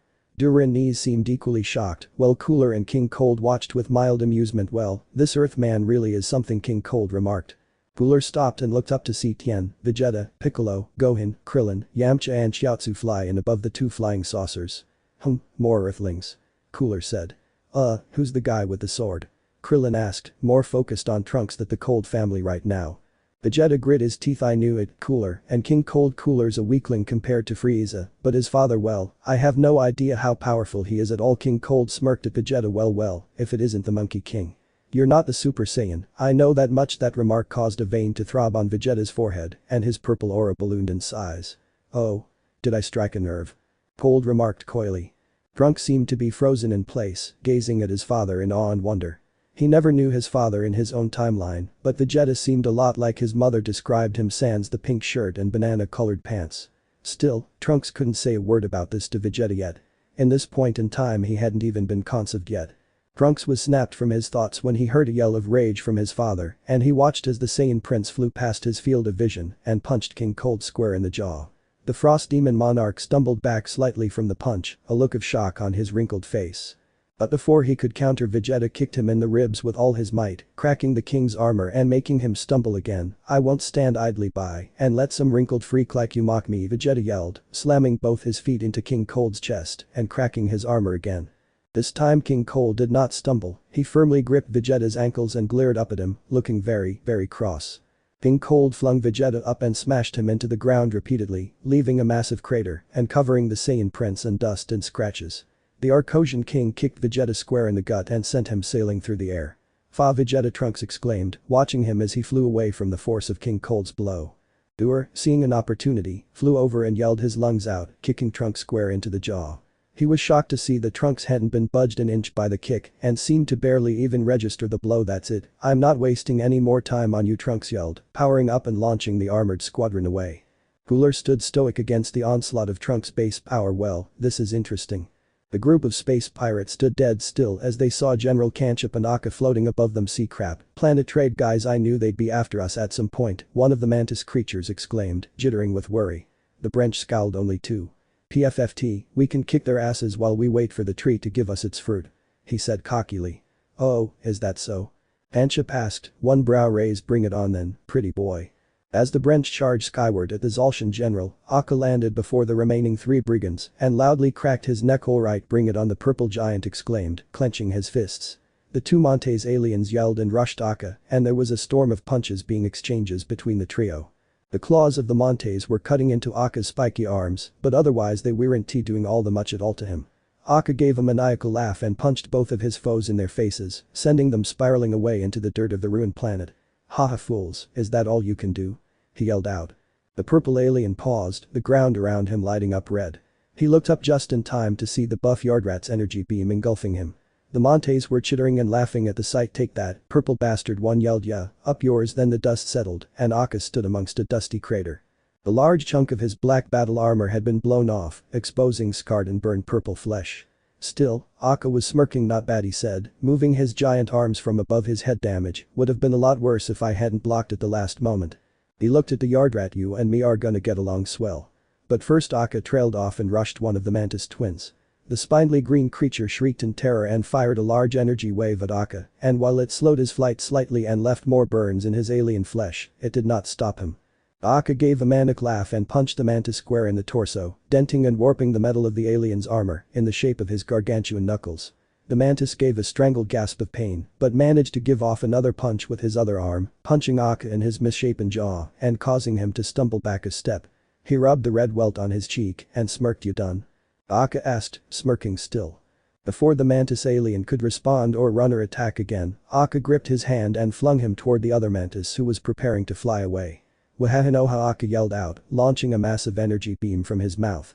It moved faster than the Montes could fly, engulfing both of them and causing a massive explosion in the distance, leaving a smooth scorched crater in the ruined planet. HMPH, alright Yardrat, you're next, Akka growled, looking up at the other giant floating high above. Kanchip and the Branch space pirate were exchanging a storm of punches and kicks as they flew higher and higher into the air, still unable to even see the top of the Tree of Might. The Brench gave a grunt of exertion, pulling his arm back and launching it forth for an air pressure attack, the gust nailing Kanchip in the gut and smashing him into the tree, splintering the alien wood on impact. Kanchip popped his eyes open to see an energy beam forming on every finger on the Brench's outstretched hand. The Zolshan dodged the incoming attacks quickly and prepped his own counter-attack. The frog-like alien dashed forward and punched the space pirate in the cheek, sending the red-skinned alien spiraling through the sky from the force of the impact. Kanchip flew in again, giving a roar of triumph as he swung a kick out at the Brench, who narrowly raised an arm up to deflect the kick. With his free arm, the Brench launched a blue energy ball at Kanchip's chest, enveloping the Zolshan in smoke and launching him back a few feet. Kanchip quickly corrected himself in mid-air, a cocky smirk on his face. The blast had scorched and cracked his battle armor in areas, and it had left a few scuffs on his skin, but otherwise he seemed to be unharmed. "Not bad boy, now what do you say we move on from this little warm-up?" Cooler and Trunks had quickly started their brawl, moving faster than the eye could and leaving massive shockwaves in the air from wherever their fists or legs collided. Vegeta, meanwhile, had managed to stop his flight after being knocked skyward, and he quickly pulled both his arms behind his head, purple lightning crackling all around his body. "Gallic gun," he roared, launching a massive purple energy beam toward King Cold. The frosty monarch grunted and quickly raised his arms up as the blast hit, tearing up the rocky mesa he had been standing on. The giant had been completely engulfed by the energy wave, and once the beam exploded he had actually been flung away from where he was standing.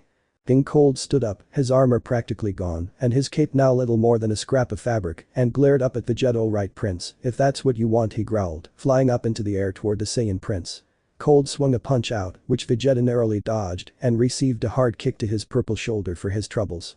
Cold gave a pained grunt but swung out with a backhand, smacking Vegeta in the face and punching him into a large rock formation which exploded to dust on impact. "Damn it, he's slower than Frieza, but he can punch harder," the prince said as he stood up from the rubble and spat in the dirt. Meanwhile, the armored squadron had managed to pluck themselves up, glaring at the other Z fighters. "HMPH, they can't all be that tough," Dura grunted. Krillin grinned and powered up Kaioken ×3, he yelled, his wide aura turning crimson and growing in size. He flew forward, faster than Dura could keep up with, and punched the green-skinned giant in the abs. Dura gave a pained wheeze from the punch, and his eyes bulged from his head from the force of the strike. But he wasn't given any time to recover before Krillin swiftly roundhouse kicked him across the horizon. The Dura knees stammered out in shock, visibly trembling in fear. Seeing a chance to strike, Gohan divabombed after the Zolshan and started hammering into Knees' chest with kicks and punches, shattering and cracking his battle armor wherever his hits landed. Knees was giving strangled gasps and grunts of pain from the blows, but he managed to block one strike and then kicked Gohan square in the jaw, launching the young half-Saiyan into the dusty plains. Gohan groaned and rubbed his bloodied-up lip, and when he looked up his eyes widened at the sight of Knees' outstretched hands crackling with lightning. "Eat my bind wave, you little shit," the amphibian yelled, a net of lightning shooting from his fingers. Gohan braced himself for the incoming attack, but he quickly found himself being flung away from the bind wave by Piccolo, who cried out in pain as his green body was wreathed in electricity. "HMPH, fried slug is just as good as fried human," Knees said cockily, approaching Piccolo. The Namekian smirked as Knees approached. "Gotcha," he said simply, gripping the Zolshan's hand. Knees shrieked in agony as the electricity was forced back into his body, frying him to a burnt corpse and killing him instantly.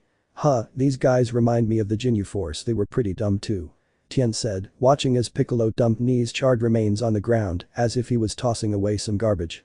"How dare you compare us to that purple freak and his loser brigade," Salza roared, cracking the ground as he powered up. He flew at Tien and launched a flurry of kicks, swipes striking Tien's ribs and shoulders and forcing the Triclops back a few steps. Tien took a hard boot to the face and was knocked in the air, quickly correcting himself and wiping the blood away from under his nose. "Alright, if that's how it's going to be," Kaioken, Tien yelled, his body taking on a crimson hue. Faster than Salza could react to, Tien had swooped down and punched him straight in the abs, the force of his punch shattering the ground beneath Salza. The strike launched the branch into the air, and he barely managed to correct himself mid-air before he heard Kaioken ×5. The blonde pretty boy turned just in time to see Yamcha barreling toward him. The wounded and fatigued soldier could not, however, react in time to the onslaught of punches that the Kaioken-enhanced human rained down on him. "Will Fang Fist," Yamcha yelled out, his fists pounding at Salza's face and torso. The stunned and wounded Branch saw one final thing in his life, Yamcha putting his hands together and swinging them straight at Salza's face, with enough force to snap his neck like the jaws of a hungry wolf. Across the battlefield, the sole survivor of the armored squadron stirred awake. "Bald stumpy freak," Dura grunted as he sat up in the crater he formed. "Hey now, no need for name-calling," Krillin mocked, floating up behind him. The green giant gave a yell and punched at Krillin, decking him in the jaw and smashing him clean through a large booter which turned to dust on impact. Krillin managed to hop up, a purple bruise forming on his cheek from Dura's blow, but he was given little time to recover as he saw a sphere of white Kai forming in the green man's jaws. Dura roared out, the bolt of Kai heading Krillin's way. The turtle student yelped and blocked against the attack. It hit his arms and let off a powerful explosion, scorching the bald monk's arms before flinging him back across the dusty plain. "Okay, that's smarts," he grunted. He could hear Dura's howling voice in the air above him, and when Krillin looked up he saw Dura divabooming toward him with one arm pulled back. "Okay, guess it's now or never," Krillin said in a determined tone, pulling his own fist back. "Heikin times 10," the bald monk roared out, his crimson aura exploding out and shattering the landscape around him. Their fists collided and released a massive shockwave through the air. However, Krillin's blow proved to be far stronger as the impact shattered every bone in his arms, his green skin tearing apart and sprays of blood shooting out and coating the dusty ground. Dura collapsed to the ground, giving strangled gasps of pain as he clutched his ruined arm, but he wasn't one to just give up. With his one remaining arm he started to charge up an energy beam, an action which caused Krillin to leap to the air, with his crimson Kakin aura still flaring around him. He pulled one arm back and formed a golden energy beam which he launched at Dura's own strike. The beams clashed for a few moments, but Krillin quickly overpowered the alien, and his beam closed in on the screaming Dura. The blast engulfed him, and the explosive noise of the attack drowned out his death scream. Only a smoking crater remained of Dura, and with his death the armored squadron was simply no more. Frieza slowly sipped on his wine, while his two servant girls watched the battle unfold from over his shoulders. "How is that bold midget alive?" "I blew him up myself on Namek," Frieza asked aloud. Ace gave a shrug. "Maybe they have some of those wish-granting dragon teasts on Earth too," she suggested, causing the icy tyrant to roll his eyes.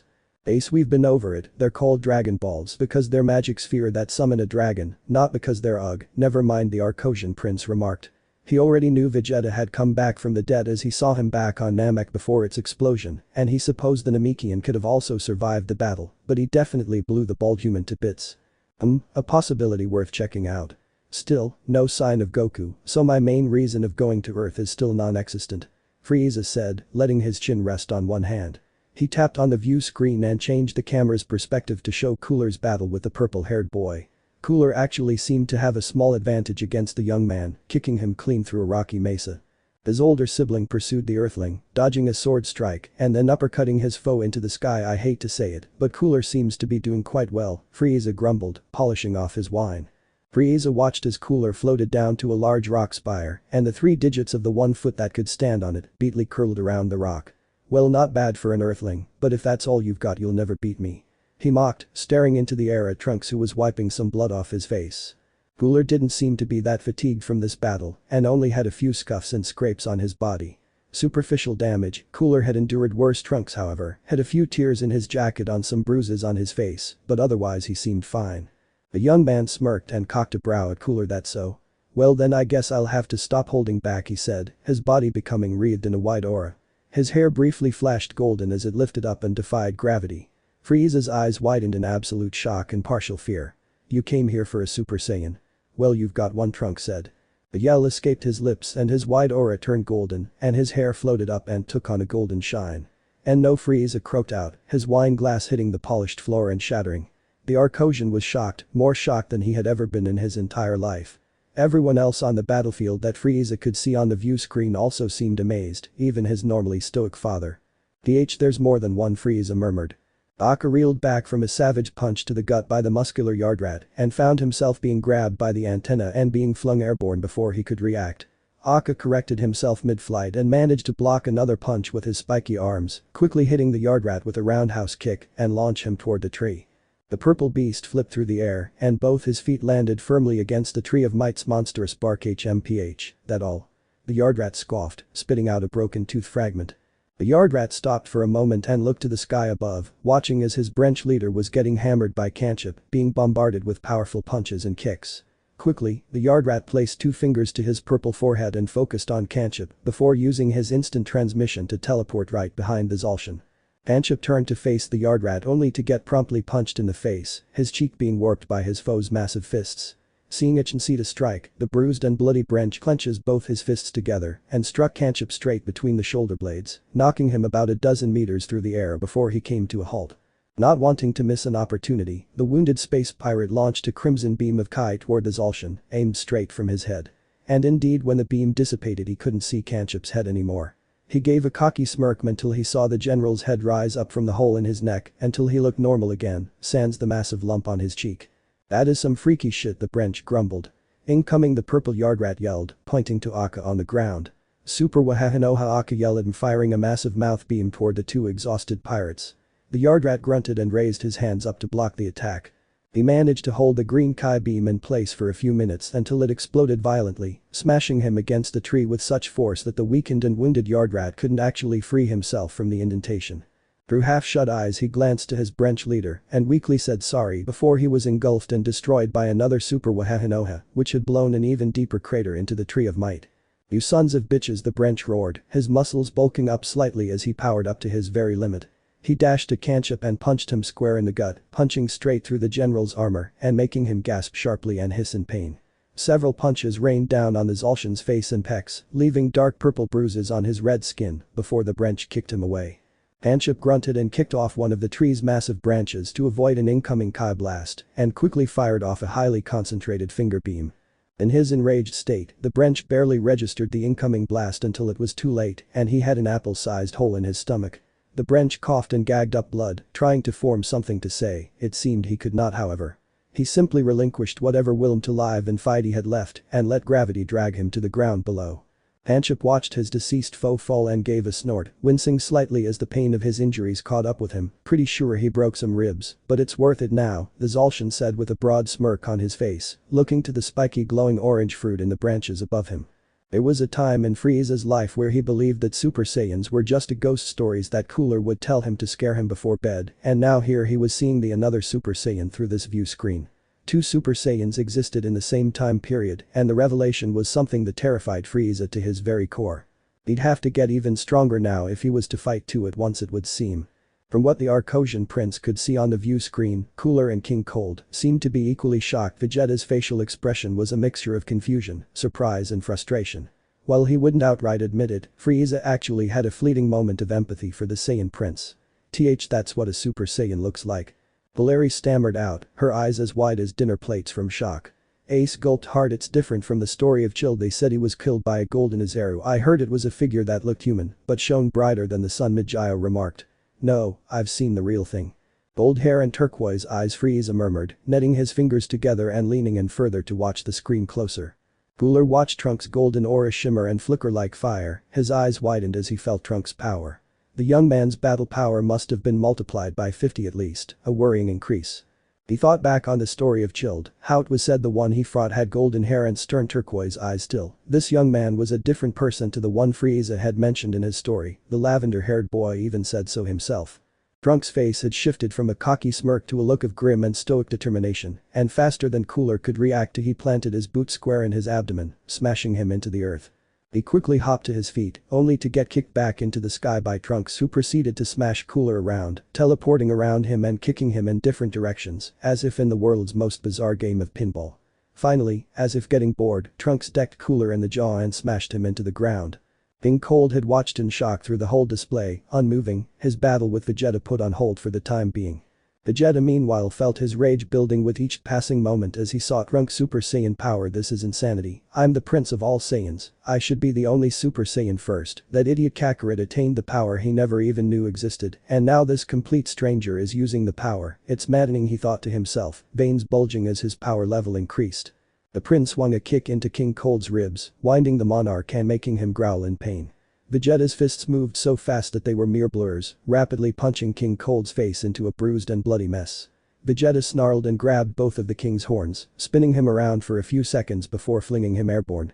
As Cold was flung airborne he managed to pop one eye open, seeing a darkened figure against the sun above. As he drew closer to the figure he realized it was the Namekian from earlier, the one in the purple guy, his body glowing crimson.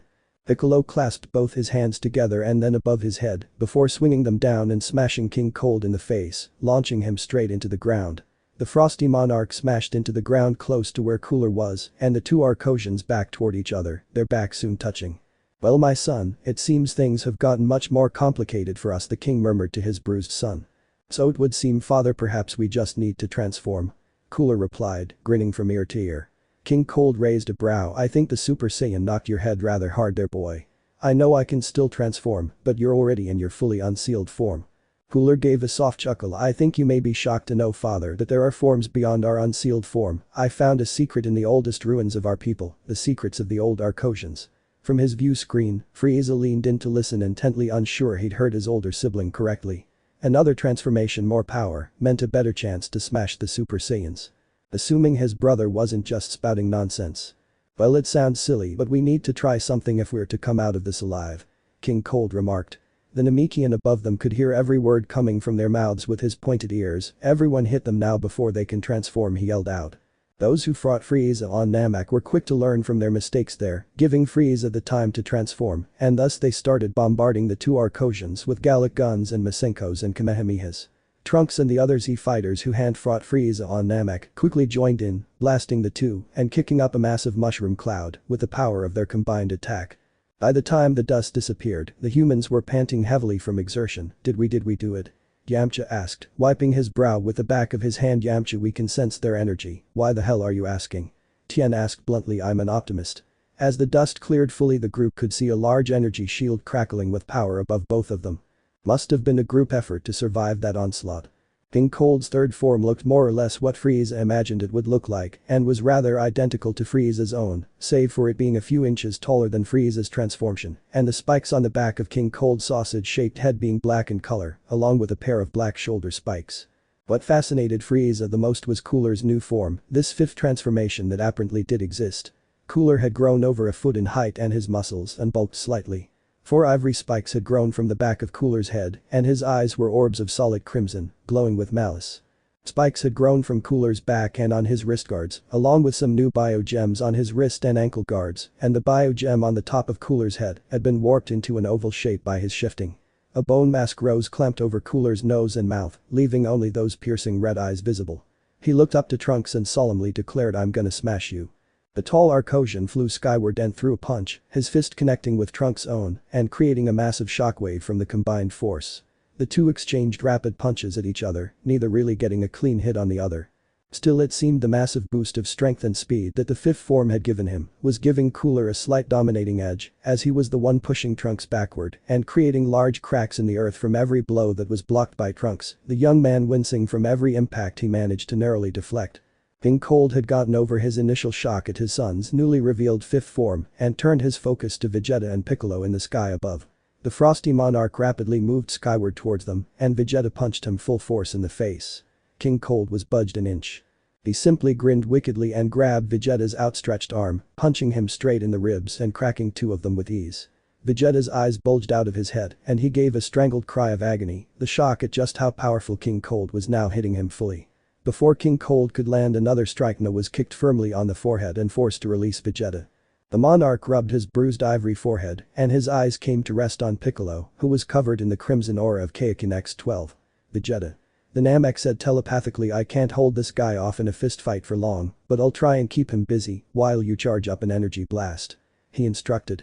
Vegeta grit his teeth, not fond of being bossed around by a Namek, but he couldn't do a whole lot with half his thorax burning in agony. Piccolo's arm stretched out, smashing Cold in the jaw and forcing him back slightly. Piccolo took the opportunity for another attack and quickly dived in, chopping into Cold's chestplate with as much force as he could muster and managing to crack and bruise the bone armor. Cold gave an enraged snarl and swung a kick which Piccolo narrowly avoided, and the Namekian quickly launched another volley of punches, beating Cold in his elongated monstrous face.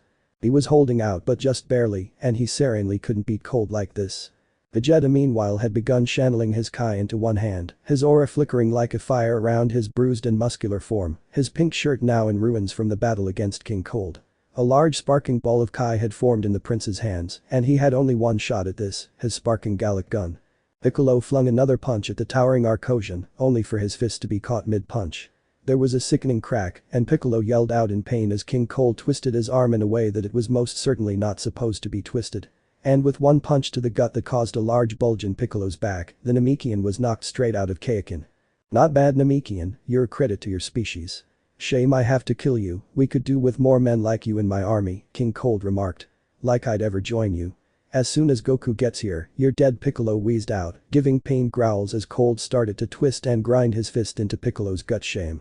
Cold said bluntly, pulling his fist back and aiming the next punch for Piccolo's head. He was stopped by a massive golden energy blast hitting him in the back, making him yell in agony.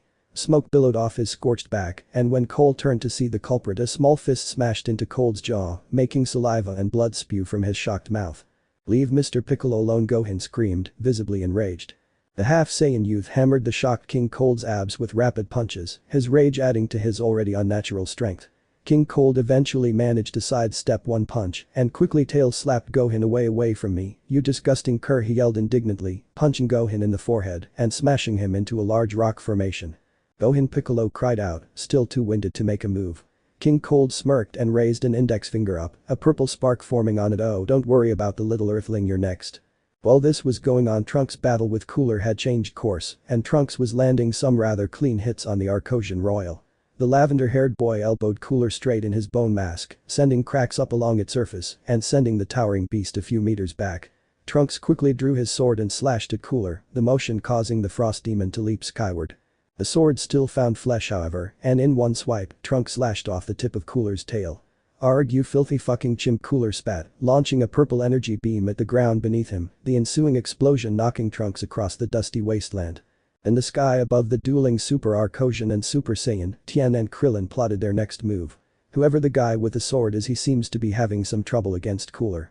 Krillin remarked, "We gotta do what we can to soften the guy up for our new Super Saiyan friend, at least I hope he's a friend." Tien nodded and let his hands rest on his hips. "Double Kaioken Kamehameha," the Triclip suggested, earning a grin from Krillin. The two powered up and kicked into Kaioken X10 before both martial artists cupped their hands together and pulled them back. "Kami," their fingertips met and a large swirling blue ball of Kai formed between the two. "Hami," they chanted in unison. Their arms shot forth and the swirling double Kamehameha wave shot out towards Cooler. "Ha." Cooler quickly picked up on the large energy heading his way and he glanced toward the Kamehameha heading his way. "This should be fun," he said to himself, flying off the ground with such force that it shattered from the power of his movements. He flew straight into the heart of the energy blast, the blue beam splitting open as he flew up into it. "Ah, now way," Krillin exclaimed, shocked utterly by the display of power. Krillin quickly, "We need to multiply our Kaioken even more." If Tien was cut short by Cooler, managing to reach the two martial artists, punching them both in the gut and knocking them out of their Kaioken. He had burns and scuffs on his muscular body and was in some visible pain, but he endured. The lanky Arcosian moved his arms from the two humans' wounded chests and then casually elbowed both of them in their backs, smashing them both into the ground. "HMPH, none can't stop me, I'm the mightiest in the universe," the lanky Arcosian said cockily, grinning beneath his cracked bone mask. "Hey Cooler," a voice yelled from across the dusty plain. The lanky, winded beast looked over toward Trunks, who rapidly made several gestures with his arms and then shoved both his hands out. "Burning attack," the sword-wielding youth yelled out, firing a concentrated bolt of gold energy at Cooler.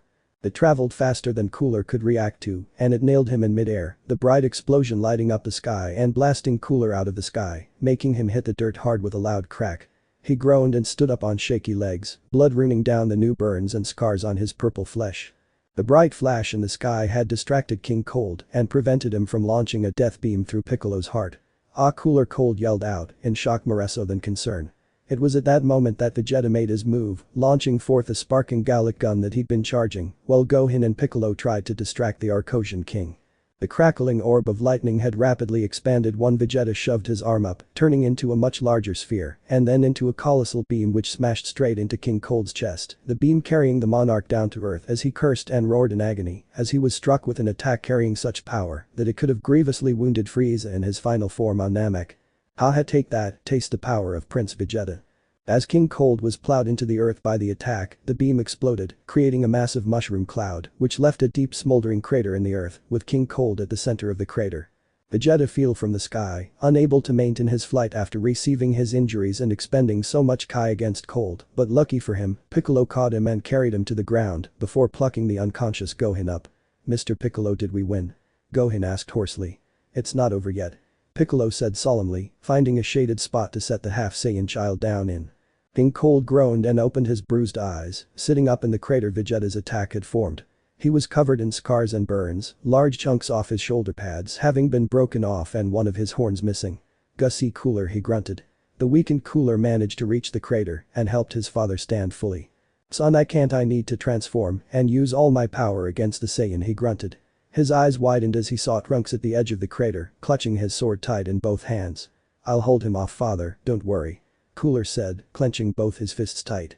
Thank you son, you've made your father proud with your power and ferocity. Cold said, smiling softly before beginning to power up. Cooler and Trunks both pushed off the ground at the same time, their bodies poised to strike their foe with as much force as they could muster. However, at the last moment, Trunks swerved around Cooler and avoided his powerful punch. Cooler's glowing red eyes widened in horror once he realized what Trunks was doing, but it was already too late to stop him from reaching his king, and sword cleaved diagonally through King Cold's waist, severing his legs and left forearm. See Cooler Cold wheezed out his final words. Trunks slashed straight up, then across, then down, then diagonally again, and then simply kept slashing wildly until King Cold was merely a pile of meat which the Super Saiyan promptly cremated with a large blast of golden energy. Frieza cried out in sorrow as that first blade swipe struck his father, tears blurring the Arcosian's vision. His father was the only family member he cared about after his mother died, and his whole life all he sought to do was act like him and follow his wishes. He wanted his father to be proud of him, but he never once received that praise from King Cold. For Cooler to receive the praise Frieza longed for just rubbed salt in the wound. In one instant, the Frost Demon had been orphaned. A Super Saiyan had damaged his life once again. His rage boiled up once more, and tears began to fall from Frieza's face. He could feel that strange power once again, that same power he felt in the training room several months ago, but now it was more vivid than ever. He couldn't tap into it though for whatever reason. And then the strange latent power left him once more. Lord Frieza Polari whispered in concern, being held back from the grieving prince by Ace. The Violet Arcosian knew well enough not to approach Frieza when he was emotional. He honestly wouldn't be able to control himself. Vegeta was cowering in the corner as Frieza's anger and sorrow shook the walls of the cold palace, while Ace and Polari watched a view screen, seeing that Cooler's own rage and grief was just as powerful as his younger brother's. They watched as Cooler's flaring black aura cracked the earth beneath them, sending tremors and shockwaves across the land. You filthy ape. Cooler growled, his muscles bulging out to far larger proportions than they had before. That's it, everyone dies. On the outskirts of the Sol system, a lone attack ball flew just past Pluto. There's a huge battle going on down on Earth, but this ship won't reach the planet in time. Looks like now's a good time to try out that new technique. With that, the space traveler placed 2 fingers to his forehead, focused on the largest Kai signature on Earth, and then teleported away. Cooler's rage-filled roars rang throughout the entire wasteland, his black Kai aura flaring up into the sky as his muscles bulged out to larger proportion. He was filled with as much power as he could muster right now, but while the muscles amped up his physical strength, they would prove highly damaging to the Arcosian's speed. Trunks was slightly taken aback by Cooler's sheer ferocity, but he supposed a reaction was to be expected, and he himself understood Cooler's grief quite well. For a fleeting moment, Trunks had empathy for Cooler, but it passed as quickly as it came, and he firmly gripped his sword. Cooler pushed off the ground and shattered the earth beneath him with a powerful shockwave his newly bulked-up muscles caused.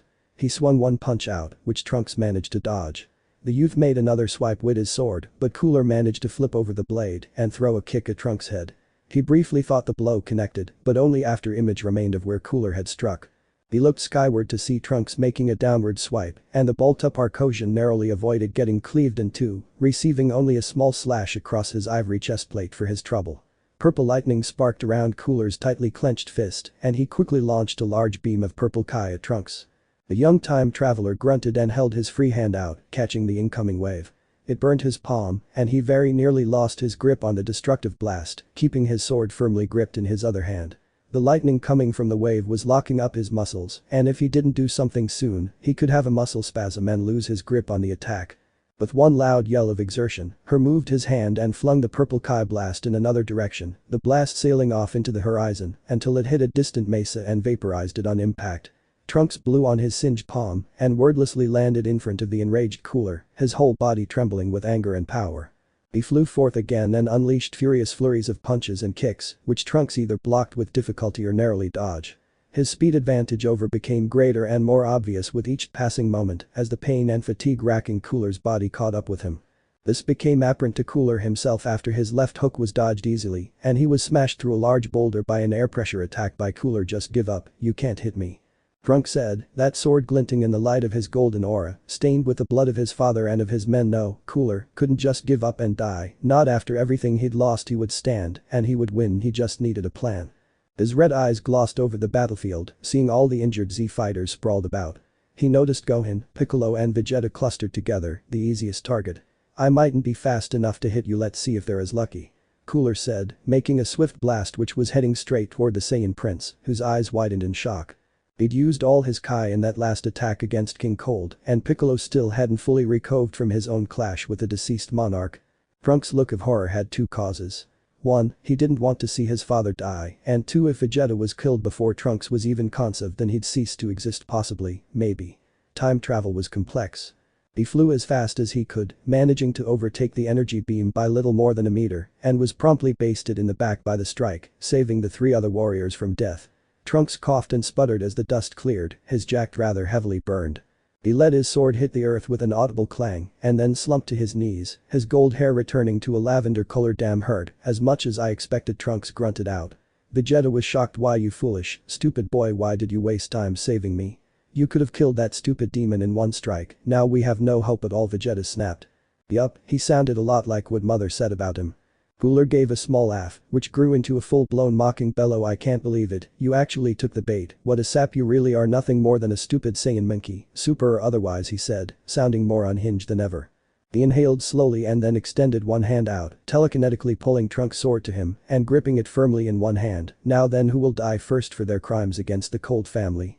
The looming Arcosian mused, will it be the Saiyan prince who opposed my soft brother on Namek? The little freaks who helped him on Namek? Or the Super Saiyan who killed my father? It was at that moment that Yamcha burst from the sidelines, having been frozen in awe and fear after the battle which unfolded once he was done killing Salza. He had powered up to his limit and pumped himself up to Kaioken X22, and Cooler stopped him in his tracks with one casual elbow to the ribs, shattering several of the scar-faced bandits' ribs in that one strike. He wouldn't have used his tail if he wasn't missing half of it. He quickly moved his 3-digited foot and clamped then around Yamcha's head, pinning him against the dusty and dirty ground of the wasteland. Well, we have a volunteer, Cooler snapped, grinning from ear to ear beneath his cracked and shattered face mask. As he raised the blade above his head, tears welled in Bulma's eyes from the distance. Yamcha, no, she screamed out, trembling in fear. Her emotions were conflicted about her love life, currently split between the scar-faced bandit she'd been with for years and the gruff and powerful Saiyan prince who had been staying with her. But that didn't mean she wouldn't weep if Yamcha was killed again. Launch was trembling with anger. Damn it all, that alien freak is gonna kill them all, and there ain't nothing we can do to help them. Even this fucking rocket launcher of mine wouldn't make that freak bat an eyelash. Damn it, Tien, don't you dare die on me again, she cried out, the blonde's eyes glistening. Before Cooler could make the downward swing on Yamcha, there was a sound of rushing wind behind him.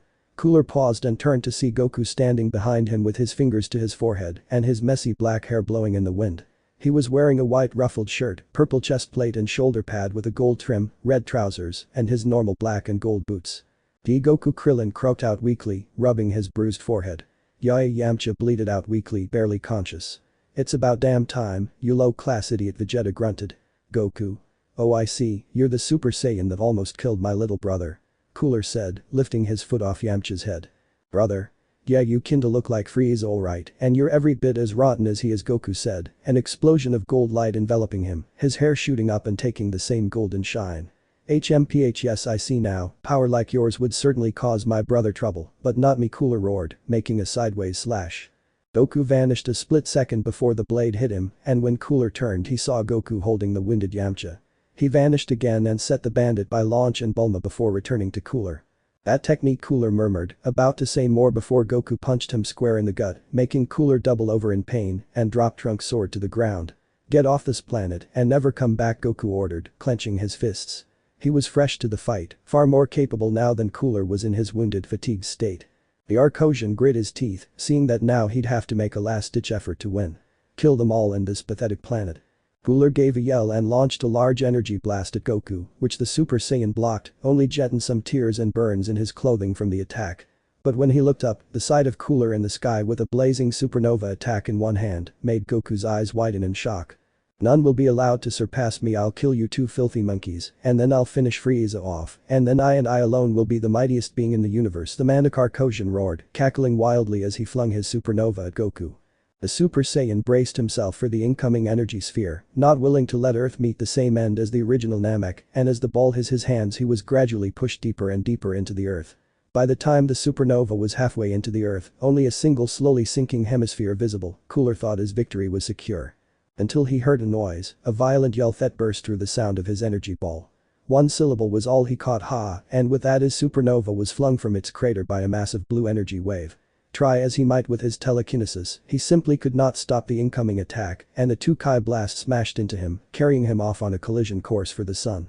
The attack had destroyed the video probe as it passed by, leaving Frieza unaware of his brother's fate.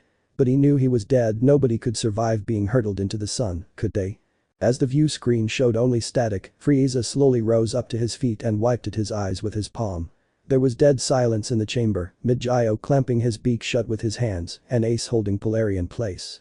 Wordlessly, Frieza drifted past them and headed for the nearest elevator. His head was abuzz with so many thoughts and emotion.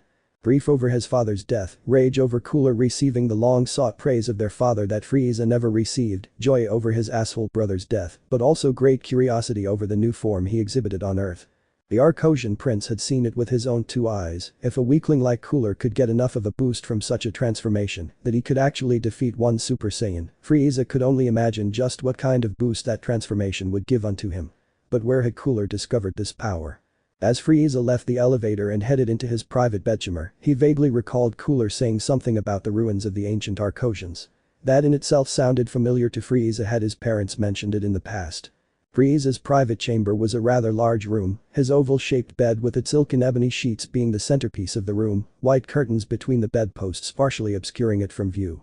He had two large lockers in the back of his room, which were filled with his various battle armors and capes.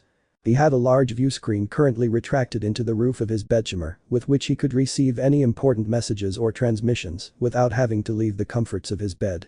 The most impressive decoration in this bedroom with its purple floor and white walls was the line of glass which contained a fish tank teeming with exotic aquatic lifeforms. The prince paid them no mind today, he was in no mood. Not when he was in mourning. Quietly, Frieza removed his cape, battle armor, trousers, and the guards of his shins and forearms. He simply left them there scattered about on the floor and drifted onto his bed. He needed sleep to clear his head, sleep so he could meditate on his revenge. And sleep did indeed take him. As Kancha polished off his last glowing fruit, he had had 3 and then divided the fruit between the other generals and his most powerful guards. The hacked video feed of Lord Cooler's video probe cut to static. HMPH, well that's certainly good news. Cooler and King Cold dead, the royal bloodline is finished. The Zolshan said cockily as he tossed the core of the eaten spiky fruit over his shoulder. Not quite sir. One Serpian advisor said, what Cooler said before he died made it quite clear that Frieza is still alive. Anship gave a shrug and got out of his seat. One Arcosian despot isn't as much of a problem after the boost the tree gave us. He said, crossing his scaly red arms over his muscular chest. He looked to the yellow Serpian and beckoned him closer, set up a comm link with all ships of the rebel fleet. Gotta get him fired up before we move to seize Arcos. The Zolshan said simply as he moved to the communication relay. We're live sir. The snake-like alien said after a few moments, and in that time Kanship cleared his throat. My brothers in arms, a great opportunity has been presented before us. King Cold and Lord Cooler are dead, killed at the hands of Saiyan survivors. Our time to strike is now. We will swoop in on the world of Arcos and conquer it, and from there the remnants loyal to Frieza will be destroyed. While it has been revealed to us that Frieza is in fact alive, this is a blessing in disguise, for now we can visit unto Frieza the same pains and horrors that he brought onto our races when he conquered and enslaved them. With the power that the Tree of Might has given our rebel leaders, we can go out and crush Frieza once and for all. Do you all stand with me? He roared. From across the comm channels Kanship could hear roars of triumph, his army baying for battle and confident of their victory. The Zolshan made a hand gesture to his advisor and the comm link shut off. Idiots. Make a rousing speech and they'll follow you straight into hell, he mused as he headed for the bridge, prepping for the FTL flight to Arcos. Arcos' old moon of Blizza was a decently sized satellite which looped around the massive ice planet. It was an icy moon, but without the constant blowing winds a person could take in the winter beauty of the moon, the glistening spires of ice that shone like diamonds. It was the beauty and tranquility of Blizza that made it a rather popular holiday spot for the Cold family, who could withstand the lack of heat and air quite easily. On this day, the two young sons of King and Queen Cold were lazily eating as they watched Arcos, currently across the void of space yet still very visible to the naked eye. Queen Cold tapped on her son's shoulders and pointed their gazes toward one large landmass on Arcos, visible from where they were. That right there is Mount Freud, the highest peak on Arcos. The first Arcosians lived in the cave systems there, far more powerful than any of us. The queen remarked, taking some food from the picnic basket between the family. How powerful were they? Cooler asked, arching one brow up. Stronger than a Super Saiyan? Frieza asked, hesitantly on that last part. I would imagine so. The story said those old Arcosians could ascend even further beyond their unsealed forms, growing monstrous in appearance, but also gaining immense power from their change. Queen Cold explained. Her husband gave a small laugh as if we'd even need such power. None can match us in strength, certainly not some non-existent super monkey. He remarked in his usual posh tone, lazily sipping at some wine. Where could we learn about this power, mother? Cooler asked. The queen gave his head a small pat. Alas, it's only a story, a fable. No records on these super Arcosians actually exist. Though, there could be something hidden in the ruins of those cave systems. She replied. King Cold scoffed and rolled his eyes. Really dear, I'd rather you didn't fill our children's heads with such nonsense. Frieza's eyes popped open and he sat up in bed. Mount Freud long shot, but it might be right, he murmured softly to himself, gathering his clothing up with his telekinesis. He donned his armor and threw his cape on, before heading to the elevator. His mind was abuzz with possibilities, wondering could he find out about this fifth form in Mount Freud. Mount Freud was a rather isolated point on Arcos, far from most of the domed cities on the planet's surface. It was a massive spire of earth and ice, swirls of pale mist and flurries of snow, circling around the peaks and tips of the mountain. In terms of size, the mountain was larger than Olympus Mons of Mars, about 23.5 kilometers in height. The home of the ancient Arcosians, the place that most researchers believed to be the cradle of the Frost Demon civilization. It was a long shot, but maybe, just maybe Frieza could find the secrets he sought here. His purple aura flared around his slender as he flew through blizzards and hailstorms, his aura melting any snow or ice before it could actually land on Frieza or obscure his vision to a great degree. Within moments he was flying parallel to the mountain slopes, his cold eyes scanning the area for any sort of naturally occurring cave. He found what he was seeking soon enough, one deep indentation that stood out against the pale surface of the mountain. Not wanting to waste any time, he flew into the darkened cave and landed with a small clack dot. It was awfully dark inside this cave, not helped by the dim light which only barely illuminated the ice planet. Frieza gave an exasperated sigh and raised a hand up, forming a purple Kai ball above his palm, illuminating a few feet in front of him in a dim lilac light. Still the darkness seemed to stretch on forever, and the only noise Frieza could hear save for the raging wind outside was the occasional drip from deep within the caves. Undeterred by the spooky, foreboding nature of this cave, Frieza advanced in deeper. The tunnel he was walking through quickly diverged into multiple different pathways, and it caused Frieza to give a low sigh. He wasn't much of a fan of mazes, but he supposed he had little choice but to explore and hope for the best. Frieza walked down the left pathway and soon found himself descending down some sort of spiral. While his Kai ball provided some illumination, it was still rather hard to make things out. Frieza could swear he was stepping in some older footprints though, as if in the tracks of another Arcosian. Cooler, most likely, so Frieza estimated that he was going the right way. Well, that Cooler had gone the wrong way at first, and Frieza was following those same mistakes. The descending spiral Frieza was traveling on came to an end, entering into a large chamber. Frieza's eyes scanned the walls around them once he noticed the carvings upon the walls, detailing the oldest historic records of his people. Even the old folklore, such as the union between the sun and moon, detailed as the brother and sister Volcari and Blizza respectively creating the planet of Arcos.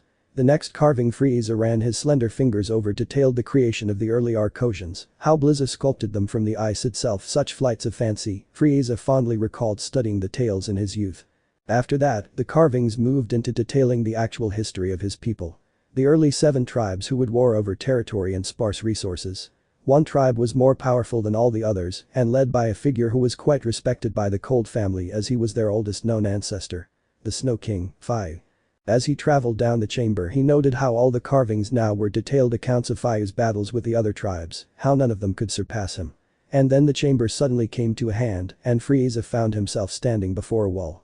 Well, now that was odd to Frieza, but he wasn't all that surprised.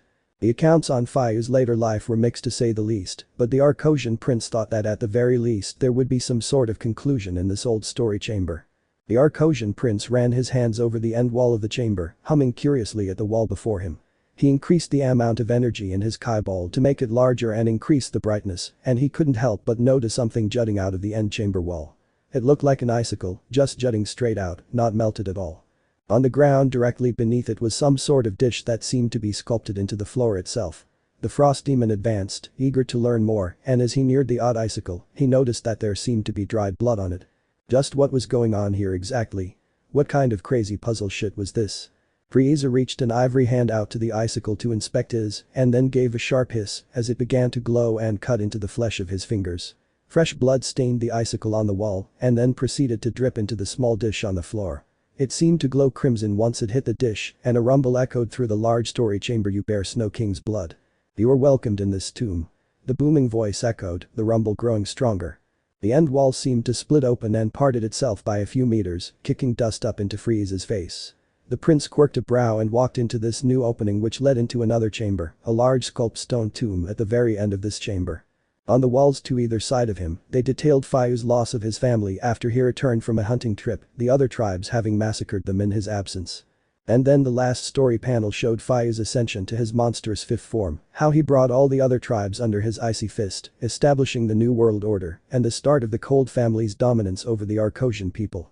"So that's it," Frieza mumbled, trailing his ivory fingers over the carvings of Fayu's fifth form, looming over the cowering and fearful masses, and it did indeed bear some similar features to Cooler's own form. A lot of spikes, face coverings, solid red eyes. However, as this was merely an artistic representation, it did seem a lot more stylized. The loss of his family and his home allowed him to tap into this power, so it's linked with grief and rage, he remarked to himself. So how did Cooler tap into the power? Frieza mused that he was most likely whining about some injustice that King Cold had done to him in favor of Frieza, and that anger allowed him to tap into the power. Possibly, at least. The Arcosian's eyes welled slightly with tears as he thought on his now deceased father, and he decided to think of other matters. Namely, how would he achieve this power? Had he not suffered enough to earn this reward? Scowling bitterly, Frieza sat floating in the air in a meditative position, trying to think on his recent hardships, and perhaps through recalling his grief and his losses, he could find the inner strength he needed. And when he shut his eyes, all was silence, even the drip in the cave faded away into nothing. His Kai ball dissipated into mere atoms, and the cave turned dark, and the only light Frieza could see through his currently shut eyes was a spark, like a tiny smoldering ember. And it grew as Frieza recalled his losses, his defeat on Namek, the death of his father, the realization that there was more than one Super Saiyan in the galaxy, his rage swirled and he grit his teeth, veins bulging out on his brow. The ember he could see through shut eyes had grown into a full smoldering blaze, growing larger and larger, he could feel it, the wrath that his ancestor Fayu had bared against his foes when he lost everything. "Lord Frieza," a worried voice called out in his head. His eyes snapped open, still looking quite furious, now moreso that he'd lost it again. He realized it was Ace he had heard in his head and that it was a telepathic message. "What?" He snapped back. When Ace spoke again, Frieza could detect a distinct panic in her tone of voice. "Why, your lordship, your majesty, a massive planet trade fleet has entered the solar system and has started attacking Arcos. The planet's guard are already fighting back, but more enemy ships keep on coming. It's like the entire planet trade organization is turning on us," she exclaimed. Would his torment ever cease? First his defeat, then his father's death, and now this. He had been betrayed by an army that he once thought loyal to him. The irony didn't seem to dawn on Frieza, of course. "Head to the hangar, you Polarian Mid-Gio. There's a prototype shuttle there with stealth systems that should allow you to leave the solar system safely. I will meet with you once these traitorous elements are dealt with," Frieza instructed, punching his ivory palm. "Yes sir, Lord Frieza sir," Ace replied awkwardly. Frieza paid her no mind and powered up, sending tremors through the entire giant mountain. His aura illuminated the once jet black cave with a bright purple hue, and the tyrant wasted no time retreading the steps he had taken to get down into this hidden chamber in the first place. At 50% of his full power, Frieza had flown from Arcos in no time flat, and he could already see several other Arcosian soldiers flying up to the heavens along with attack ships and cruisers, along with more of the royal family cruisers on the other planets in the Arcosian solar systems. Yet they were gravely outnumbered. Frieza knew that much before he even left Mount Freud. He could see hundreds if not thousands of soldiers in amidst the ships, which also numbered in the triple digits at least. It occurred to Frieza that this one small rebellion must have been supplied by a very large number of the Planet Trade Organization all this time, and for a brief moment the Frost Demon Prince pondered his mother's lecture on how a man who ruled through fear would one day face rebellion from the people who would rather die than live in fear any longer. Frieza scowled and pushed the memory aside. If they had feared him before, he would make them all tremble for this defiance. He'd burn entire worlds if he had to. He would get the message across that Lord Frieza was not to be opposed. Yes, that would do. He'd get the leaders of this rebellion and leave them in catch and restraints, so they would be forced to watch every last individual member of their race being killed off. Though Frieza telepathically yelled to his allied forces before he himself shot one arm up and launched a swirling purple Kai beam at one of the enemy frigate. His blast smashed clean through the energy shield of the ship and smashed into the actual bridge of the craft, blowing it apart in a massive flaming explosion. He kept flying skyward to meet the onslaught of traitor soldiers flying his way. He swung an elbow up and smashed the dusty-skinned alien in the jaw, the crunch of his jawbone and helmet sending tremors up the tyrant's arm and a smirk to his face. He gave a laugh and kept kicking and lashing his tail at incoming attackers, their bones shattering and their blood drifting across the vacuum of space. Frieza flew headlong into the crowd of traitors, spamming death beams and assorted Kai blasts at the various enemy ships as he passed, creating glorious bloody fireworks to illuminate the skies above Arcos, to let them see more light. A large group dogpiled on Frieza, latching onto him and hitting him with feeble punches. Frieza scoffed at their pathetic attempts to wound him and gave off a loud cackle, his whole body starting to glow. A purple dome of Kai exploded off his body, reducing the soldiers who had dogpiled him to atoms, to be scattered by solar winds. Is that all you can bring me? Pathetic fools with power levels lower than 50,000. If you were to betray me then you could at least have the decency to make the uprising challenging, the Frost Demon yelled. At that moment the scouters in his eyes beaked and he turned his head to the side. He crossed his arms before his face and narrowly blocked a green Kai bullet which exploded against him and smashed him into the roof of one frigate, creating a deep dent in the thick metal. Frieza grumbled as he stood up, noticing several chips had been knocked off his arm guards and shoulder guards from the attack. Well, that happened. Frieza remarked, glancing to his attacker. Ah yes, Akka, he recalled Akka the fat purple Dumbus.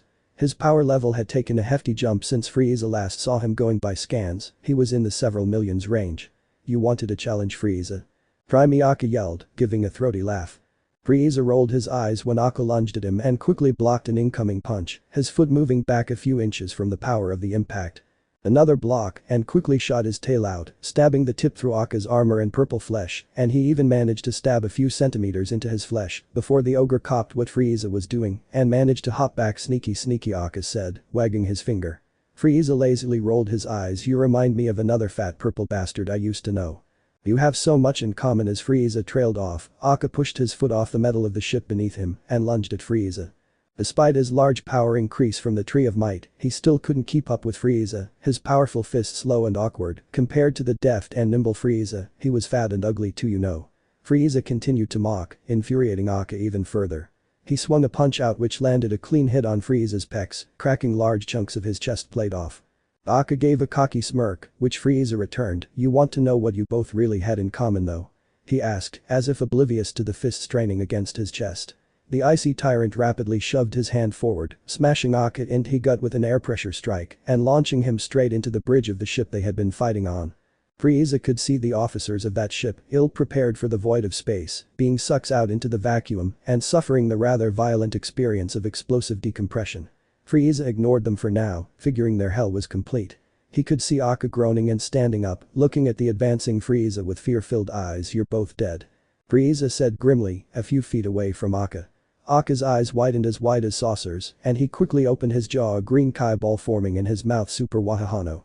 He never finished that last syllable. Frieza had crossed the distance faster than Akka could possibly perceive and smashed the brute's jaw shut, causing the attack to detonate prematurely and simply vaporize Akka's head. Ha!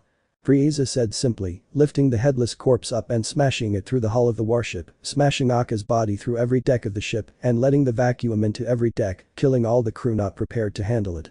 Well, Lord Frieza, you took Akka down as quickly as I expected, a familiar voice mocked from behind. Frieza turned quickly to see General Kanchip behind him, his wide aura flared up and illuminating the black void. I should have suspected you, Kanchip. You always were an ambitious one. The Zolshan gave a chuckle. Oh, you have no idea, he remarked, before giving a yell and lunging forward. His power level was massive compared to Akka's, and Frieza's optics put his current power level at 60,070,400. Far stronger than he was when Frieza last saw him, that was for sure. The two exchanged a violent storms of punches and kicks across the spatial warzone surrounding them, moving faster than anyone else could perceive, leaving only shockwaves and after images from their brief clashes. Kanchip eventually dodged an incoming strike and took the opportunity to drop-kick Frieza into one of his own frigates, creating a massive hole in the hull and knocking him through 2 decks. Not the least bit concerned by friendly fire, he raised one palm out and a lightning-covered wide orb formed in that palm. Thunder gun, he yelled, a massive white beam of Kai following Frieza downward, hitting the hole he had punched in the ship. A violent flash illuminated the frigate, followed by a grand explosion that left only debris where once a mighty spaceship had floated. Kanchip hummed and landed on one drifting scrap of ship, his wide aura still shining bright. He could see Frieza standing tall, or as tall as someone as short as he could, on another scrap of the frigate, his armor having been completely blown off, and his ivory skin marked and scuffed HMPH. Is that all, General? And I must say, I didn't think you would be as keen to kill your allies as I am. Kanchip gave a soft chuckle, and then lunged at Frieza again. The icy tyrant blocked his foe's swipe and kneed Kanchip in the chin. He swiped at the frog-like creature with his tail, shattering his chestplate with the force of the impact and smashing him through the debris field of the old ship. Kanchip gave another laugh and dusted off his now bare chest. Let me let you in on a little secret, Lord Frieza, the Zolcian sneered. All this freedom and justice crap I've been feeding to those rebel idiots. All eyes, he said, cracking his neck. The two flew at each other again. Frieza took a savage punch to the bio-gem on his head, causing him to give a strangled gasp of pain. He swiped at his foe's head, whom promptly shrunk his head in between his shoulders. Predicting that tactic, Frieza linked both his fists above his head and swung down, smashing them into the top of Kanchip's head. His frog face popped up with a shrill gasp of pain, a massive purple lump already forming atop his skull from the ferocity of the attack. Frieza rapidly kicked Kanchip a few times in the chest, forming more purple lumps, and then he tail-slapped Kanchip into a large chunk of ship, which kicked up a large plume of dust. A net of lightning burst from the dust and coiled around Frieza's body, making him yell out in pain as his entire body was constricted and restrained. You see, sir, I want to be the top dog. Whole reason I took the helm in this rebellion. I'm gonna be the head of this new galactic coalition and be all nice and kind for the first few months, and then bam, I'm gonna go full tyrant on them all, Kanchip said, punching his palm for emphasis. All I gotta do is finish you off. Frieza gave a few more pain-filled grunts and grit his teeth. No, you won't, he yelled, powering up and creating a shockwave which blew his traitor back a few meters. Freed of the lightning restraints, he wrapped his ivory tail around the Zolcian's throat, holding his head in place. He delivered several rapid headbutts, making Kanchip cough and sputter as his nose was broken, sprays of blood floating off through the vacuum of space. He released his tail grip and then elbowed Kanchip in the ribs, knocking him into the side of another enemy frigate. Kanchip coughed for air and pulled himself from the metal. Your power wasn't exaggerated at all, I guess I should stop holding back, he growled menacingly. Frieza raised a brow and then gave a throaty laugh. Oh what, you have some sort of super Zolcian transformation? He mocked. Kanchip spread his legs with a smirk on his face. Not the term I'd use. More of a technique really. My people have our amazing natural bioelectrical powers, and I've spent years honing my powers to make this technique my bioluminescent power, he yelled. His aura increased in size with his muscles, his skin began to glow a bright blue hue, and his eyes turned into golden light bulb and lightning coursed over his flesh. Haha, what say you now, Frieza? I've just multiplied my battle power by 5. The Arcosian's eyes widened in shock, and in that brief moment the Zolcian had punched the bio-gem in Frieza's abs. It hit hard, leaving a small scorch on his skin and locking his muscles with electricity. Another strike hit Frieza, this time in his face, the blow hitting Frieza through 2 fighter crafts and blowing them to pieces. Frieza grunted and corrected himself mid-flight and started spamming death beams, all of which Kanchip either dodged or deflected with his palms. He flew forth again and hammered Frieza's chest with 5 rapid punches, before grabbing the Arcosian in his thick arms. Frieza screeched in pain as he was electrocuted and burnt by Kanchip's new bioluminescent powers, leaving black scorches on one's ivory. Yelled out in agony and weakly raised a finger up, firing a powerful death beam through the Zolcian's side. A plume of blood floating through space. Kanchip yelled in anger and released Frieza. He pulled one arm back, lightning forming on his fist, and then he punched him square in the ribs, smashing Frieza into the hull of another spaceship. His body was covered in burns, bruises and scratches. His muscles were locked from all the lightning still swarming his body, and he could do nothing against Kanchip right now. Well, here we are, your death, like I said, he said confidently, his glowing blue skin adding brightness to the black voice of space all around them. A white sparking ball of Kai formed in his palm, and he took aim at Frieza. Now, I'm gonna make you really hurt, he spat, the white Kai ball doubling in size. He spun his arm quickly and took aim at Arcos. No, Frieza whispered. Yes, Kanchip heard thunder gun. His white Kai blast fired out toward the wintry planet. Even if Frieza could pry himself free from the electric restraints around his body, he couldn't intercept that attack in time. The blast hit the surface of Arcos, and the ice planet was for the briefest of moments wreathed in fire before it exploded in a massive stellar display, reduced to nothing. In one foul swoop, an ancient planet had been removed from the galaxy, killing millions of Arcosians in one foul swoop. Kanchip started to cackle. And then Frieza snapped. It was too much to bear. Defeat at the hands of a Saiyan chimp, dismemberment at his own hands, the death of his father, and now this, the destruction of his homeworld. For many, they would have lapsed into a state of unconsciousness and simply given up, but not Frieza. This was the tipping point, the thing that pushed him past his limit. He dug deep, summoned his inner rage and strife, and released an awe-inspiring roar as his aura exploded around him with a massive shockwave, releasing such power that it pushed back the frigate he had been previously launched into and even knocked General Kanchip back several feet. What? The Zaultian barked, lightning still crackling around his body. Frieza's aura shifted from purple into a blazing crimson hue, illuminating the blackness of space. His whole frame seemed to twist and morph in size. First he grew a little over a foot in height and his muscles bulked up, though not to the ludicrous extent that his 100% form gave him. His eyes took on a crimson shade, glowing red like his aura. A bone mask consisting of two triangular shapes clamped over his face, leaving only his red eyes visible. Bony spikes grew from Frieza's shoulder blades, then on his wrist and ankle guards. The bio-gems on his armor were then covered in ivory skin, shaping his shoulders in such a way that he had two almond-shaped purple shoulder guards. Finally, his horns grew him. 4 angular ebony horns on his skull, forming a crown around the purple bio-gem on his head. And there he stood, Frieza the Super Arcosian. The tense silence filled the black void, not a single shot fired from any of the gathered ships. Kanchip looked furious. "Oh, I see, so you think because you have that form Cooler used, that you can beat me? Well, think again, you've lost," he yelled, flying forth and landing a punch clean on Frieza's jaw. While the tyrant wasn't budged a millimeter by the attack, there was a sickening crack from the impact. Kanchip smirked, thinking he had broken Frieza's bone mask, and then the pain hit him, his grin disappeared, and the Zaultian realized he had just broken every bone in his hand from the punch.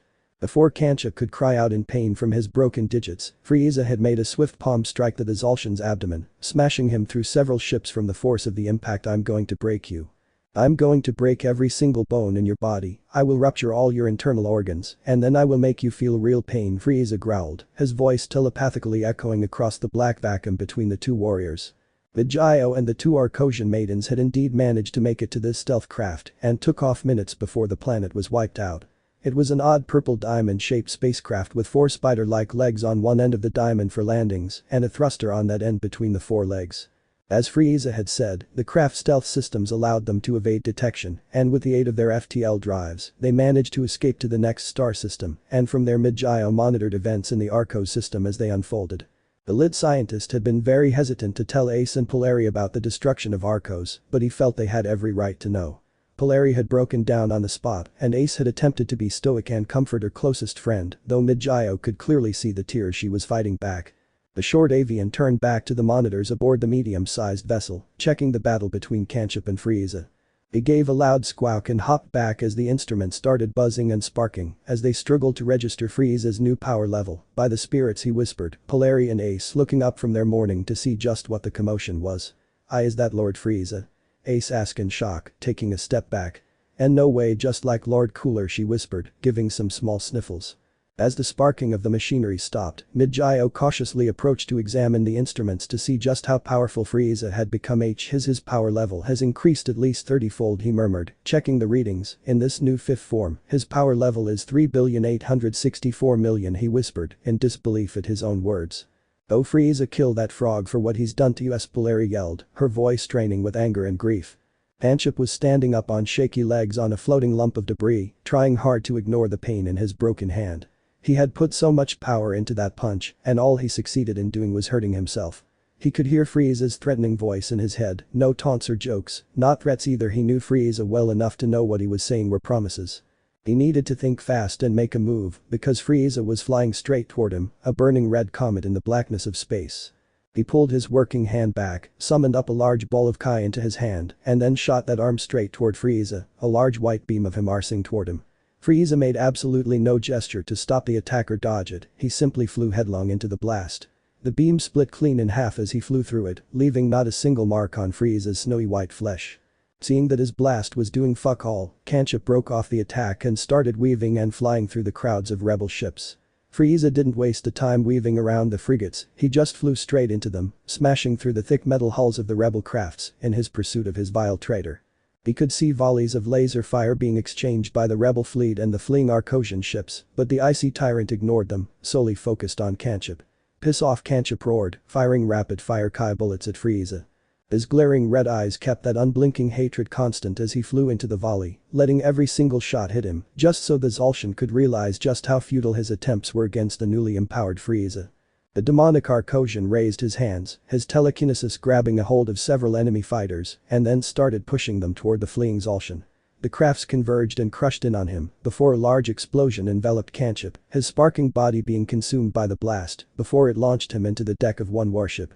NGH, the Zolcian sputtered, weakly standing up. Has to be a way to beat him, he snapped, his aura intensifying and scorching the metal beneath his feet. There is none. Frieza said, suddenly behind Kanchip with his arms crossed. Kanchip turned slowly, fear in his glowing eyes.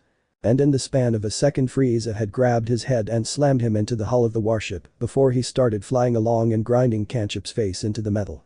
He took a firm grip on the general's skull and then flung him up, his face bloodied and filled with glinting shards of metal.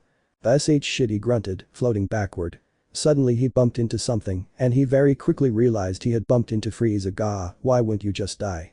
He yelled, pulling his working hand back. The Arcosian rapidly moved his tail, the tip curling around his neck in a vice-like teeth grip. Kanchip was giving strangled gasps and chokes of pain and, in a desperate attempt to break free, started channeling his remaining Kai into his muscles. His body pumped up to a ludicrous degree, his breakness almost tripled and the lightning on his body increased in surface area. There'll be no more of that. Frieza spat, jamming two fingers into Kanchip's abdomen and twisting them until the Zolcian gave a choke of pain and stopped powering up. His skin turned to its normal red hue, his aura vanished, and his muscles shrunk down till he looked almost skeletal compared to how he had been. You don't get to die, Frieza said simply, gripping Kanchip's good arm and giving it a small yank, pulling his arm from its socket with an audible crack, causing the general to cry out as he lost the use of his other arm. Not yet. Without another word, Frieza started flying toward the moon of Blizza, now a satellite with nothing to orbit, his tail still firmly gripping Kanchip's throat. They reached the glimmering icy spires, shining like diamonds against the glow of Frieza's aura, and in one swift motion of his tail, the tyrant flung Kanchip onto one spire, which tore straight through the weakened Kanchip's abdomen. He cried out in grand agony, blood shooting from his mouth and drifting through the black void. That ice spire now looked very red indeed. Still, Frieza was not done. Not while Kanchip still had the use of his legs. The Arcosian raised a hand up and pointed a finger at Kanchip's right knee, blowing a hole straight through it with a death beam and then rapidly doing the same with the other knee.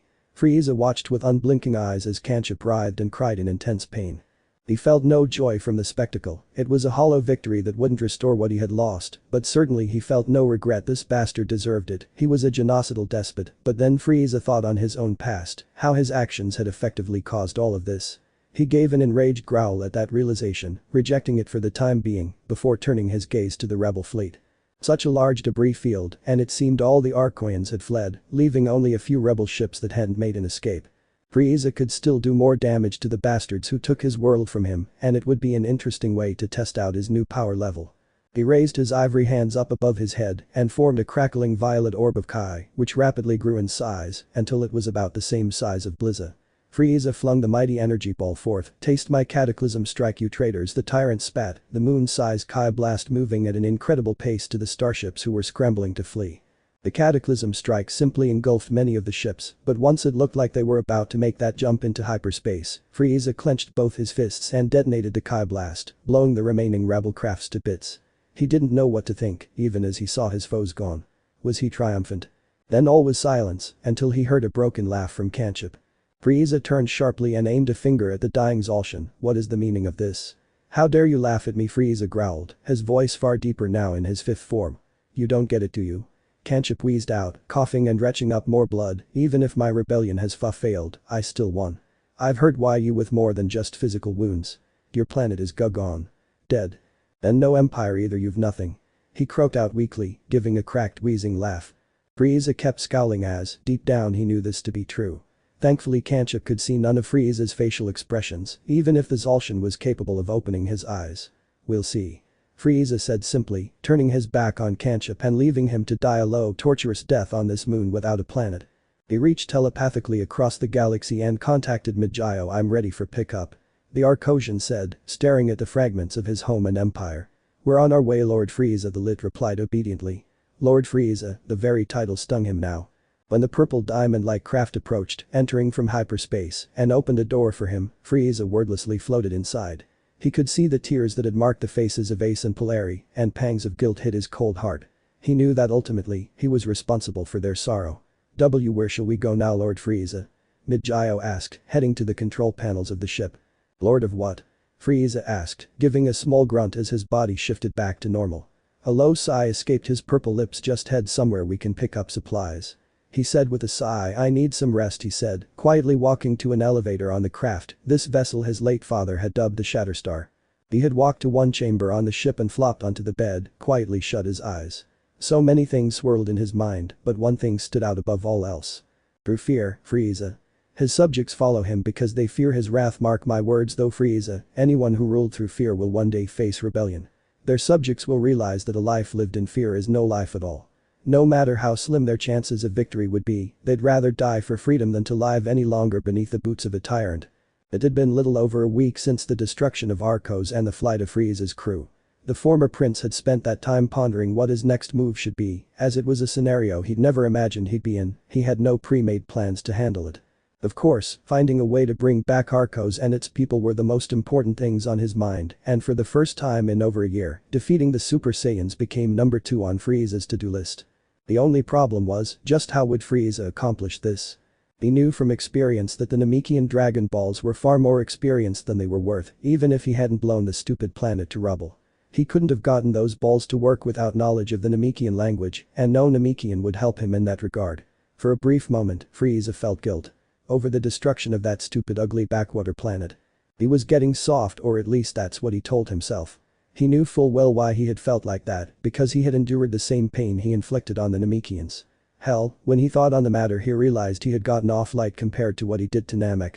Arco's destruction had been instantaneous. Frieza had launched a lengthy campaign of terror all across Namek and casually killed Namekians of all ages on an individual level. Frieza had decided to stop thinking on Namek altogether once that realization dawned on him, lest he go mad thinking about it. It had been Mid-Gyo who suggested looking for Dragon Balls on other worlds and went on to suggest the possibility of Dragon Balls on Earth. Now there was a good idea.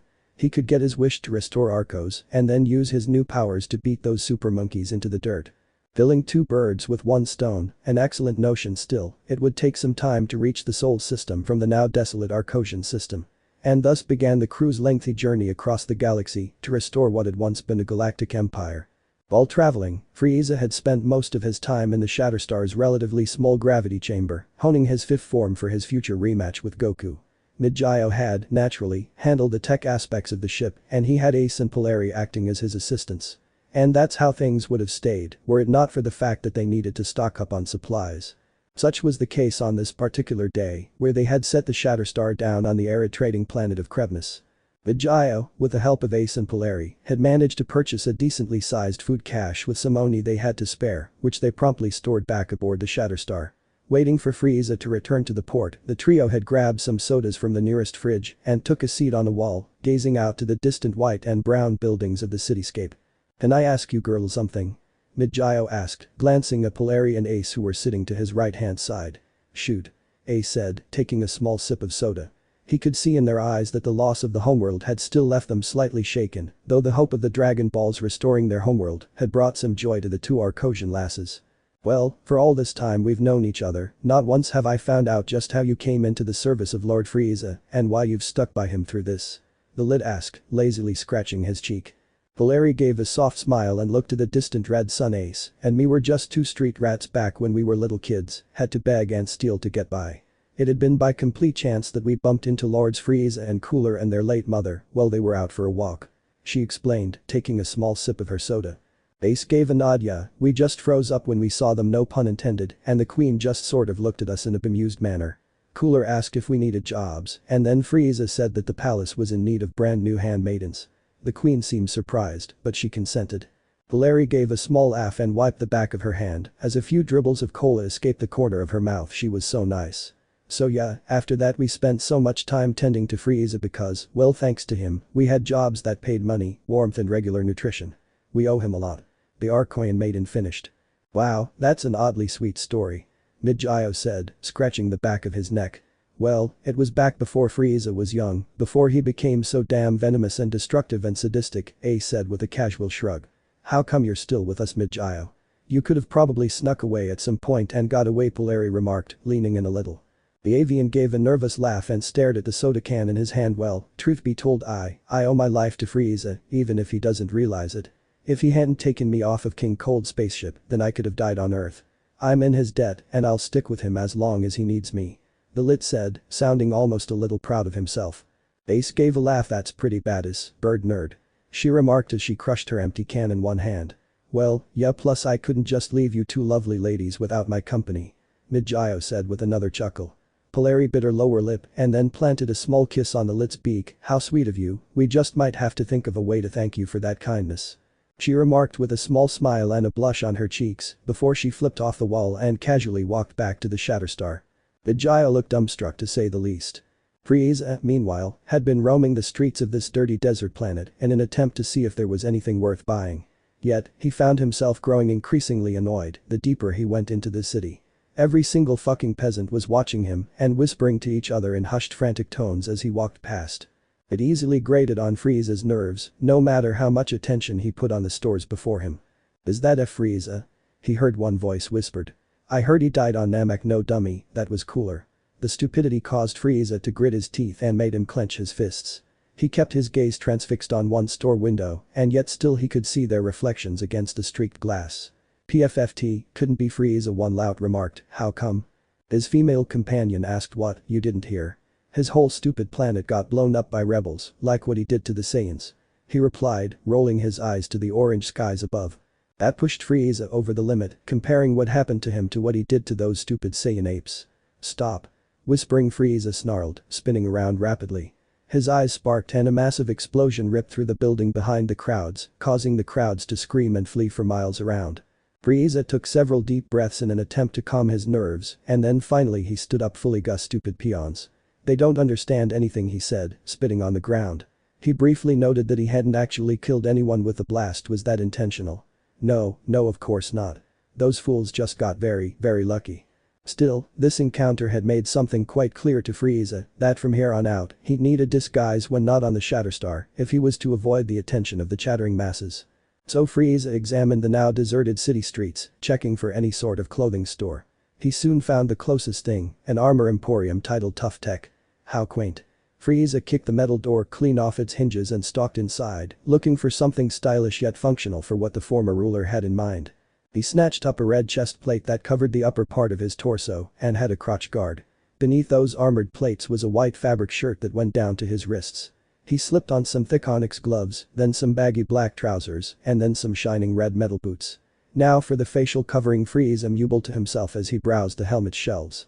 After a few seconds of browsing, the Arcosian snatched up a red metal helmet that covered his whole face and head, the helmet also having two violet lenses for him to see through. As he clamped the helmet shut, he took an experimental breath through the breather to see if it still worked. Satisfied with the helmet, he snatched up a black hooded cloak and donned it before quickly rushing down the streets toward the spaceport. He saw Ace and Polari floating above the Shatterstar, Polari holding Mid-Gyo under the arms so he could stare off into the city as well. When Frieza glanced back over his shoulder, he could see what they were all staring at. The explosion he had caused earlier had caused a rather large plume of jet black smoke which was coiling up into the sky. Should we go investigate? Polari asked, tilting her head to one side. That won't be necessary. Frieza called out from the ground, his voice slightly distorted by the breather in the helmet. He saw the trio stare down at him with raised brows, causing Frieza to roll his eyes and flick the visor open. Had a small incident in town, decided to grab a disguise so that I could walk around without being bothered. He remarked, opening the landing ramp of the Shatterstar. Now come on, we have to jump back on our journey. He said as he walked back aboard the Purple Diamond. Yes sir, Mid-Gyo said as he and the Arcosian maidens headed aboard the craft. 3 star systems and 2 weeks had passed by until the Shatterstar needed to head to port again, this time for fuel. Frieza cursed all these inconveniences slowing their journey down, and knowing that Saiyan he was probably getting stronger all the time, much like Frieza was trying to do aboard the ship's gravity chamber. Mid-Gyo had landed the Shatterstar on a small garden planet called Magath, going for one town which according to the scanners, had a fuel depot. Frieza honestly had never been here before, nor had he heard of the planet, or perhaps he had heard of it and simply didn't care enough to remember it when it first came up. Likely it was one of those worlds not in the now disbanded Planet Trade Organization. Before disembarking with the others, Frieza donned his armor and then headed out. Let's make this quick, Mid-Gyo, I'd rather not tally on a planet like this, he remarked. Of course we just need to find someone to provide directions, Mid-Gyo said, his eyes glancing about a seemingly deserted spaceport. All was silent, save for a small gust of wind whistling through the small structures of the town. HMPH, well, that's very odd. No signs of battle, but there are some small Kai signatures around. The Arcosian mumbled, his optics beeping and buzzing as he cast his gaze over the town. Sh should we look? I'll be honest, I'm getting a bad vibe here. Polari remarked. Ace gave a scoff. Don't be such a big baby. And this is our best bet if we want to keep on our journey to Earth. She remarked. Let's just do this already. Ugh, it's so green here, it's sickening, Frieza said, walking along with the others. All the buildings were shut tight, yet Frieza could feel eyes on his group from the windows whenever they passed by. It was eerie, nothing but the sound of wind and their footsteps. Just what is going on here? Midjayo asked quietly, scanning around with his eyes. The SST, over here, a hushed yet urgent voice called out from one open door. Get inside, quickly the voice added. Frieza glanced over his shoulder at his companions, who merely shrugged in unison. The former ruler gave a small grumble and walked into the two-story maroon building, the owner shutting the door the second they were all inside the house. Sheesh, you came to Magath at a bad time, strangers. The stranger said. Frieza cast a glance to the woman who had let them in, seemingly a female member of Zarban's species with her light blue skin and curly green hair. And why's that? Frieza asked, quirking a brow. The towns of this planet have recently been terrorized by a roaming gang of superpowered bastards. People are too afraid to go out in the streets because of those dicks, because if they seen anyone out in the streets when they show up, then they take it as a challenge to their power. The woman remarked, placing her hands on her girlish hips, her red skirt flowing slightly. We feel bad for the plight of your people, but we are in great need of some fuel, Mrs. Haffy. Miss Caffey. She replied simply. She folded her arms under her breasts and shook her head, and I'm afraid it's not all that gang most likely raided the local fuel depot. Caffey said, reaching up to tuck some stray hairs behind her ears. An irritated growl rose up Frieza's throat, and he punched his gloved fists together. Very well, if I have to beat the fuel out of those fools, then I will. He remarked as he headed to the door. Whoa hey now, Caffey said, stepping forth. You have no idea how strong these guys are, she said, earning a scoff from Frieza. And you, madam, obviously have no idea how strong I am, he replied, brushing past her and heading out the front door without another word. Caffey gave an annoyed grunt. Stubborn one, isn't he? She said, glaring at the shut door. To be fair, he's a pretty strong guy. Ace replied. Yeah, strongest I know of. Polari shook her head and glanced to the floor. Yeah, well, better hope that's strong enough. Midjayo had done a quick inspection of the living room while Caffey spoke with the two Arcosian women. One thing stood out as odd to him though, and strange statue on the table. It was hard to describe what it looked like. The best thing Midjayo could think of was the conical red skull of an alien with a neon green tube in its open maw. Hey, what's this thing? The lid asked, glancing at Caffey from over his shoulder. That. It's a gift a friend gave me. It's a symbol of this new religion that's becoming kinda popular in the galaxy. Oh? Ace asked. What's this religion called? The question caused Caffey to knit her brow and thought the Order of Lord Hatcher or something. They say that once he has enough worship, he'll rise up and destroy the most evil creatures in the universe. Hell of a story, eh? The homeowner remarked with a small laugh. It had been dusk when they came, when darkness was falling over the green planet. Frieza had stayed out in the open for a few hours in anticipation, and then from the distance he heard what sounded like an engine, along with loud hollers of laughter. Well, whoever these bandits were, they seemed like such a civil bunch. They set their shuttle, marked by crude spray-painted images and ramshackle metal chunks, down a few feet away from where Frieza was standing, and following that the four bandits hopped off the shuttle. One, seemingly the leader as he had the highest power level from what Frieza could sense, was a hulking crocodilian monster wearing battle armor that looked like it had been stitched together with pieces from all different models. Another was a cyclopic fully mechanical humanoid that had no detectable power level, his silvery skin glinting in the pale fading light. The third was a green-skinned Serpian, the tallest yet seemingly the weakest of the bunch. He wore a white battle armor and black shorts that reached his knees. Finally there was a middle-aged, yellow-skinned, one-armed Branch who wore a white cloak over his red battle jacket and black bodysuit. Well, what have we got here? A damn Lone Ranger. The Croc asked, cracking his gargantuan knuckles. Frieza smirked beneath his helmet and kept his Kai suppressed. Scans indicate a power level of 10,000. The robot remarked, earning guffaws of laughter from his comrades. PFFT, that all? The one-armed Branch remarked, spitting on the ground. The Serpian gave a laugh. Chill guys, I got this, the Serpian said confidently, pushing off the ground and zooming toward Frieza with one fist pulled back. In the span of a second Frieza unfurled the ivory tail around his waist and smashed the Serpian in the jaw, launching him through a wall. The stranger's power level suddenly jumped to 1.5 million. The machine said, mildly surprised, as did the rest of his comrades. Guess he won't be such a pushover after all. The Branch said, starting to power up, his wide aura illuminating the area. Is that all you have for me? Frieza asked in a bored fashion, enraging the Brench slightly. The Serpian pulled himself from the rubble and the two dashed at Frieza together. The Brench launched a strong uppercut and the Serpian started to swing in with a roundhouse kick. Frieza spun around and caught the Brench's fist mid-swing, while his other arm shot up to block the incoming kick. The impact caused a small tremor through the town and kicked up some small clouds of dust, but the force seemed to affect none of the combatants. Power levels 99,000 and 2.7 million. Well, that's boring. Frieza remarked, smirking beneath his helmet. He gave a grunt and started powering up, spitting the ground directly beneath his feet and launching his foes backward. Power level of 15 million. The cyclopic robot said, blinking its old neon blue eye. Frieza gave a grin and flew skyward, pursued by the two brigands who had powered up to their limits. We can take you down, the green Serpian spat, launching two crimson eye beams at Frieza.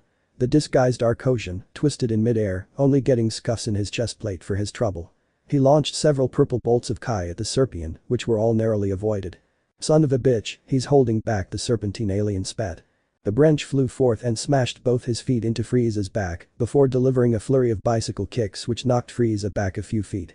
The icy tyrant gave a few grunts of discomfort and finally caught both of the Brench's feet.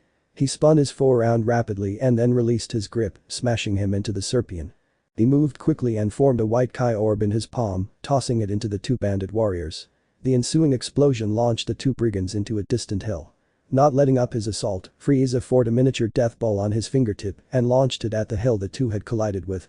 The mini orb of red Kai had vaporized the hill, and the two alien warriors instantly and left naught but a billowing cloud of smoke, an ugly black patch in a field of green. HMPH. Frieza said, folding his arms. Pitiful, how such weaklings inspire fear. He remarked. It was at that moment that a gold Kai ball struck his right arm, launching him across the sky. The former prince gave a grunt and rubbed his torn sleeve, looking to the machine who had struck him, smoke billowing from its open mouth. The Arcosian was struck again by a savage punch to the spine by the reptilian beast, and Frieza released a strangled gasp of pain. The giant gripped Frieza's cape and spun him around a few times before releasing him and launching him toward the robot who was prepping another mouth beam. Frieza spun mid-air and smashed the side of the robot's skull, sending cracks up along the metal surface and sending the machine through the sky above the town. Frieza's optics beeped and his gaze was turned to a fast-approaching green Kai beam. Strong enough to vaporize the whole town if Frieza dodged it and let it hit the town, and he certainly couldn't let his only allies die.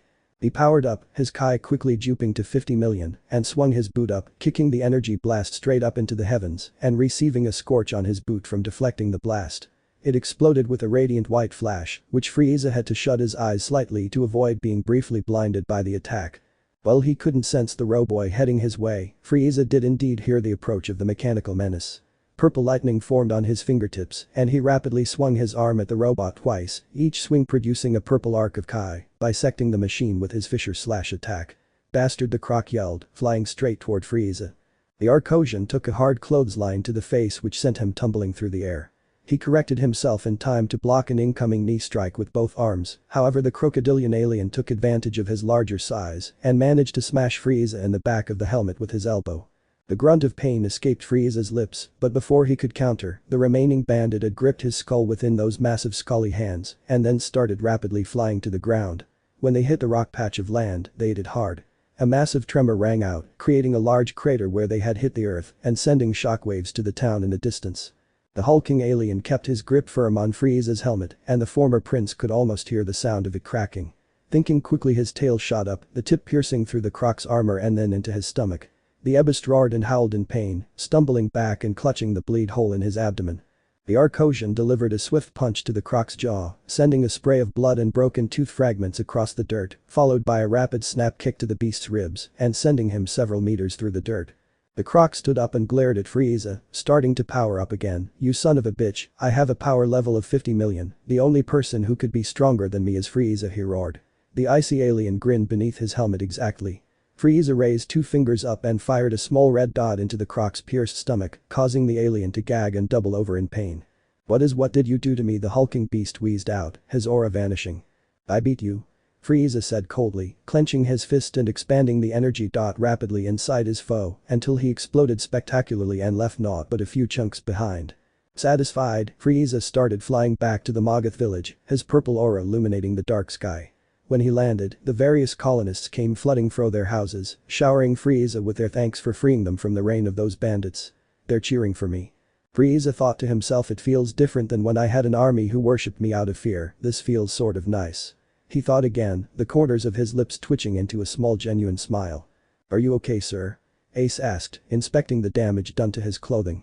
Frieza kept smiling beneath his helmet as he walked to the bandit craft, searching through it until he found a cache of fuel cells better than ever.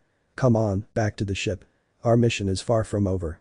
Hi, Mr. Arkham here, want to start the chapter off a little differently this time around by giving a foreword. I feel that there's been a grave misunderstanding over Frieza's good feelings after saving the colonists. Frieza isn't a hero yet. He didn't help those people out of any sense of duty or justice, his motives were purely selfish. The bandits had fuel cells that Frieza needed, so he took it upon himself to reclaim them. The whole point of that little encounter was to teach Frieza a lesson that, if you do good, you'll feel good. He didn't intend for it to happen, and he doesn't really intend to continue acting in such a way. His whole thought process right now is that was nice. Now back to hunting down my most hated enemy and stealing his Dragon Balls. Maybe I wasn't clear enough in that regard, and if that's the case I apologize. I do tend to muck up around the end of chapters, but I simply wanted to make it clear that Frieza still isn't a good guy, not yet. Now, without further delay, back to the story. He found himself in a familiar scene, the upper atmosphere of planet Vegeta. Only something was very different now. He was staring up at his own flying saucer, surrounded by fearful soldiers. One arm hung limp at his shoulders, blood trailing down. His armor was fractured all over, and sweat trailed down his skin. Something was very wrong about this. When he looked up, seeing a floating bubble chair on the roof of the flying saucer, he saw himself in that chair, grinning wickedly. For a brief moment it looked like Kanchip, but only for a split second, and then he saw himself again. Words were exchanged, muffled terms that Frieza couldn't hear even when he was the one saying them. The words of betrayal were the only ones he heard clearly. He moved his working arm and formed a blue ball of Kai, crackling with all his power, and he could see the other Frieza raise a single finger up and form a massive supernova above his pale fingertip. The two attacks were flung across the black void of space, the blue Kai ball being engulfed and swallowed by the supernova almost instantly. He tried desperately to hold back the encroaching attack, but he was swallowed by the blazing Kai ball which carried him down, down, down, and then Frieza was destroyed, along with planet Vegeta and the Saiyan race. Despite the destruction of the planet going on all around him, there was only one thing Frieza could hear. The distant maniacal laughter of himself. Ahaha, wow, this is stupendous, what a great show, unbelievable, ahaha. He found himself surrounded by darkness then. A deep and impenetrable darkness which seemed to stretch on for infinity. He couldn't move, he couldn't see, he could hear nothing going on around him. He tried to scream, nothing came out, for he had no mouth. By a distant whisper called out, a distinctly feminine voice. By Frieza, the voice asked, now slightly closer. He tried to look around but still saw nothing. Several seconds of silence passed by, and then Frieza suddenly saw a shade of his mother standing just before his gaze, pity and sorrow, marking her red eyes. He tried to say something, but his mouth was still gone. Why, Frieza, why did you kill them, all the subjects who pledged allegiance to you, the people who did nothing to you? Frieza tried to make a response, but nothing could form. His mother's specter continued, has your father's evil polluted your mind so thoroughly? Are his teachings responsible for your actions? You could have done so much. And then he was alone again. Only darkness surrounding him, darkness which stretched on for infinity. He couldn't move. He couldn't see. He couldn't hear. He tried to scream again, and at last he found his voice. Mother, Frieza cried out, sitting up in bed and clutching his violet sheets tight in his balled fists. His chest rose and fell rapidly with harsh breaths, and skin ran slowly down his snowy skin. A dream, Frieza muttered quietly, placing a hand to his furrowed brow. His breathing slowed down to a more normal pace, and the former ruler could feel his heartbeat slow down so that his pulse was far less panicked. Frieza ran a wand down his sweat-soaked face and then flung the drops across the small bedroom. What's going on in my head? He asked quietly. He sat still and cast his gaze about to make sure this place was real, and even pinched himself to make sure that he was awake. Yes, now he was in reality. The knowledge provided Frieza with little comfort though, and as he fell back and shut his eyes, he found that sleep evaded him. Damn it, Frieza grumbled as he slipped out of bed. He walked from his bed, out into the corridors, and then headed for the bridge of the Shatterstar to speak with Midgio and to see how their voyage was progressing. The elevator ascended quickly from the crew quarters of the diamond-shaped vessel and headed straight for the bridge of the ship, and once Frieza reached the controls of the ship he did indeed see Midgio monitoring the craft. Ah, Lord Frieza. The green-lit greeted, bowing quickly to his commander. All is well, I hope? Midgio asked as soon as he stood up fully once again. He could see Frieza's annoyed expression as he walked to the captain's chair and took his seat. Yeah, I'm gonna guess that all is not well with you. The avian alien replied, trying to choose between examining Frieza and examining the ship's instruments. Things are indeed not well with me, Midgio. My sleep is haunted by bad dreams, Frieza replied, trailing off so that he could prop his chin up on his hand. This has been happening since I fought that simian bastard on Namek, although in the past these dreams were all memories of my childhood. When I went to sleep earlier though, I experienced something much different, a horrid nightmare. He explained. Midgio gave a nod, and Frieza continued, it was the destruction of planet Vegeta, and I think I was that lone Saiyan rebel who made a foolish last stand against me, and I fought myself. I was engulfed by the other Sky Blast and destroyed along with that monkey planet. Frieza took a deep breath through his nose, as if trying to recall the rest, and then I was nowhere. Alone and deprived of my senses. I saw my mother and she asked me why had I killed the people loyal to me, and the people who had nothing to me. Frieza trailed off, before giving an enraged growl and punching the armrest of the captain's chair. You're a scientist, so do science, and tell me what the hell that all means. Midgio gulped hard, now faced with a very angry Arcosian who could destroy him with a hard stare. The Lit took a deep breath and then began, well, perhaps the image of your mother represents a guilty conscience of some sort. He offered. Frieza's mouth tugged into a thin frown and his eyes narrowed. Well, I mean I've never studied psychology all that much, mainly focused on military engineering when it comes to science, but the vision of your mother was just an aspect of your dream, a figment of your mind on some level at least. You must be showing some guilt over what you did to the Saiyans, maybe even drawing comparisons for what happened to planet Vegeta to what happened on Arcos. At this, Frieza's eyes started to glow crimson, but his lips kept that same tight frown. You better change that damn story before I use you to paint the wall, he spat. Midgio squawked and raised both his hands before his face. Lord Frieza, please, no, I'm sorry, he cried out, trembling in terror. It was at that moment that one of the control panels behind Midgio started beeping. Frieza's eyes lost their glow and he glanced toward the blinking light. Go check on that. He ordered sternly, tapping a polished black nail against his cheek. Midgio gave a respectful bow and rushed to the control panel as fast as his little legs would carry him. Oh dear, the Lit murmured as he examined the control panel before him, pulling up a holographic screen to detail the ship's specs. Hyperdrive seems to be overheating a little, we'll need to space and travel at normal speed until the drive cools down again. Midgio explained. Frieza gave a long sigh of exasperation and shook his head. The icy tyrant stood up from the captain's chair and looked to Midgio. Very well. Proceed. Frieza said, watching as Midgio tapped on the control panel. A split second they re-entered normal space, the ship was shaken, and Frieza very nearly lost his footing. What the hell? Midgio, report, now, Frieza snarled. The ship shook around once more and Midgio tightly gripped the control panel. The asteroid field, the Lit cried out, squawking as another rock struck the hull of the Shatterstar. A growl escaped Frieza's black lips and he raised both his hands up. A blue glow illuminated Frieza's flesh and he used his telekinesis to form a crackling pale blue energy barrier around the slightly beaten Shatterstar, the barrier deflecting any other asteroids from the ship. Ace and Polari had dashed into the bridge a few seconds later, both wide-eyed in shock and fear. Lord Frieza, what's going on? Polari asked, in a deep panic. This little idiot almost got us smashed in an asteroid field, Frieza snapped, glaring at Midgio, who gave a meek apology as he checked the damage done to the hull while steering the Shatterstar out of the asteroid field at the same time. We need to set the ship down somewhere so that I can do manual repairs to the hull. Even the smallest cut in the hull could lead to something more catastrophic, Midgio explained, running a quick scan on the solar system to check for inhabitable planets. HRM, slim pickings, only one with a breathable atmosphere, is that desert planet. Their database says it's called Sandstorm. No sentient species listed. Boy, the wildlife listed here is nasty. Ah, the hell with it, we have no other choice. The Lit explained, steering toward Sandstorm. Oh, wonderful. Frieza grumbled, another fine setback. Sandstorm was a very harsh and very unpleasant world. Frieza shuddered to think how badly he'd be sweating if he had bothered to put his armor on. The Arcosian felt the hot sand between his three elongated toes as he paced around the ship, noting the dents that had been formed on the hull of the Shatterstar after the little asteroid belt adventure. His eyes roamed to Ace and Polari, who were busily setting some turrets up around the perimeter of the ship, and then he glanced to Midgio, who was sorting through a variety of bizarre-looking tools. How long will this take? Frieza asked, his ivory tail swishing around impatiently. Midgio wiped some sweat from his brow with the back of his hand and then looked to Frieza. Oh, well, if the damage is only on the surface, then it should be little over a day.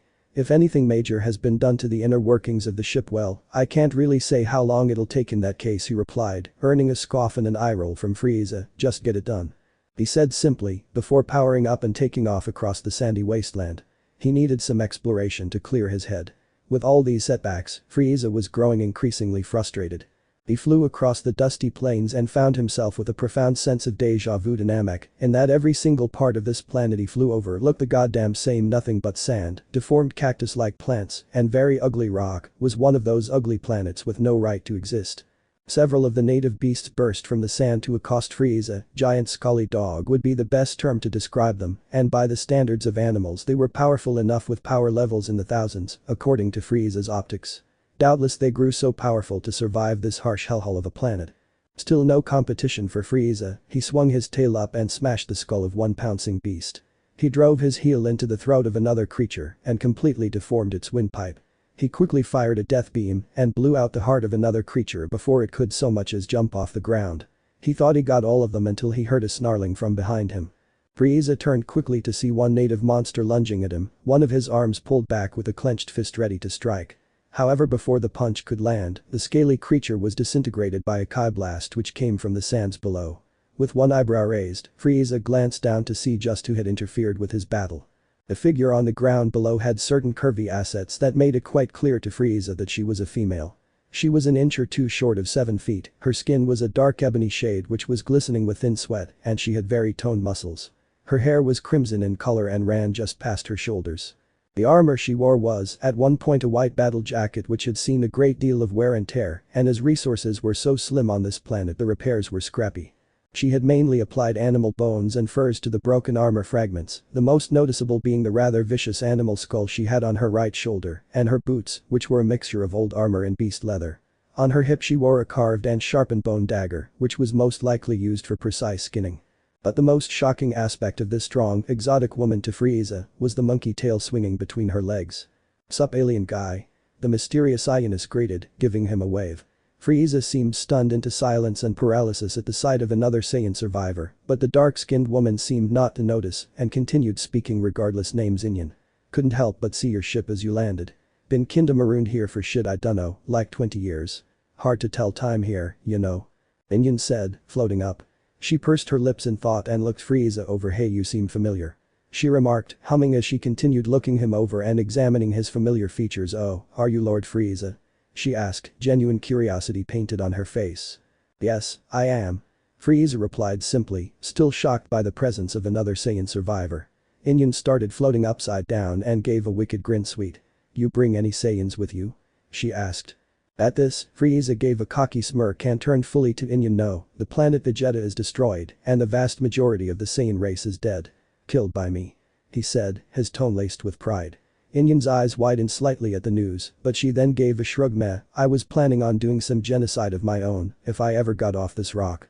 That D-bag King Vegeta dumped me on this planet cause I kinda sucked at taking orders and I semi-accidentally killed some of my comrades.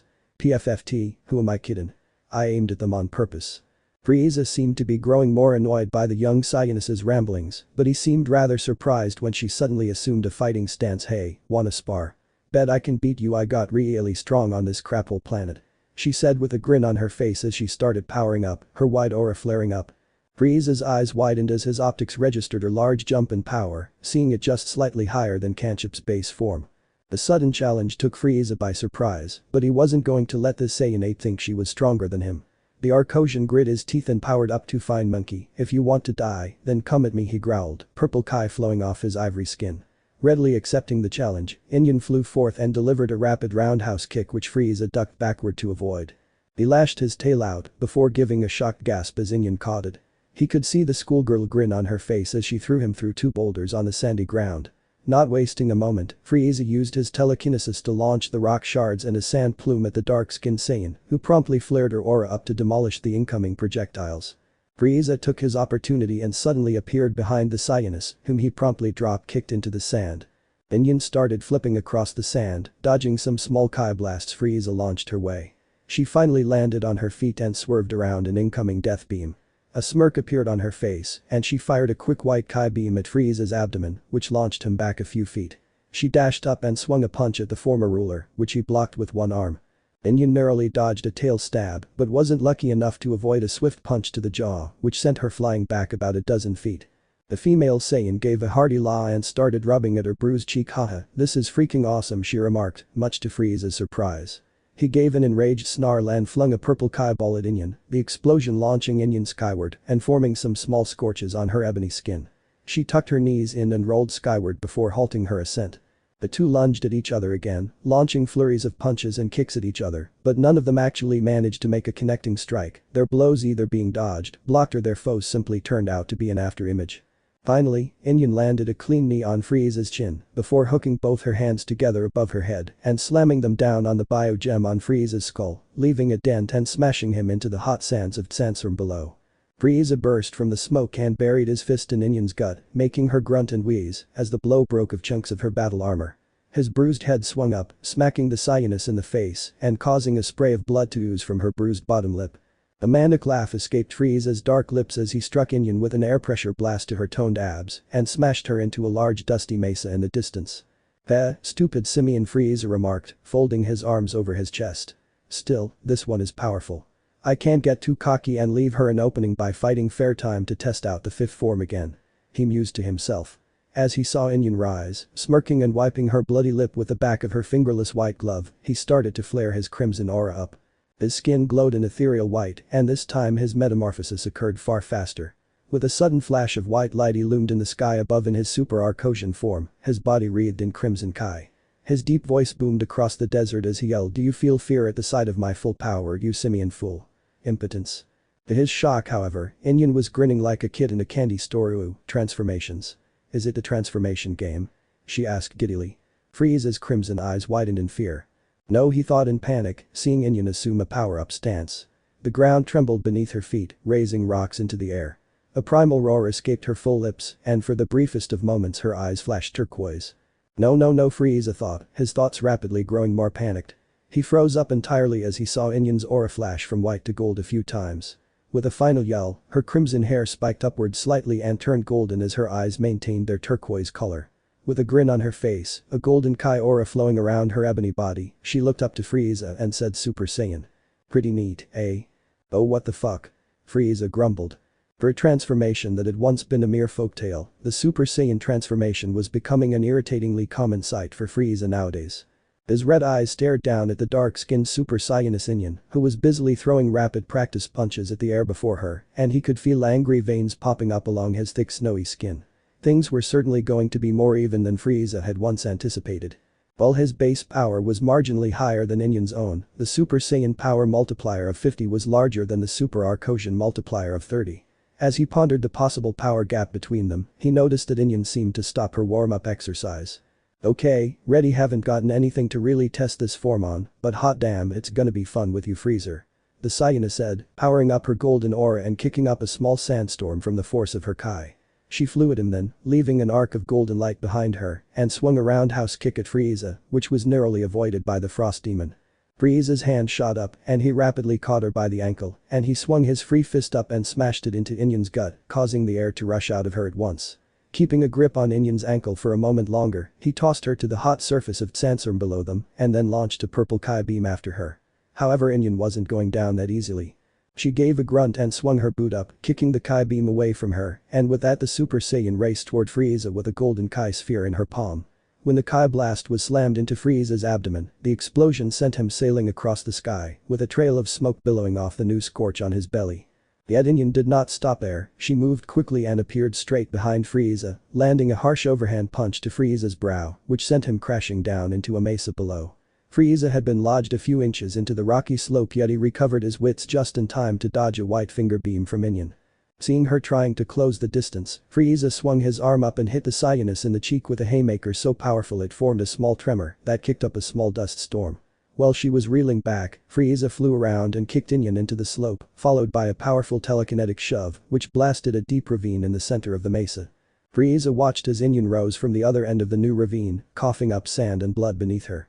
Then she looked to Frieza and gave the biggest, stupidest, most childlike grin the Frost Demon had ever seen before. "This sparring match kicks ass," she said, starting to power up. Her attitude was very worrying to the Arcosian. She called it sparring, but from Frieza's point of view, things had grown far more intense. Right now they were practically brawling. They lunged at each other again, but when Frieza swung his tail out all he hit was an afterimage. Before he could make some sort of counter, Inyan slammed her heel into Frieza's chin, sending cracks up along the bony surface.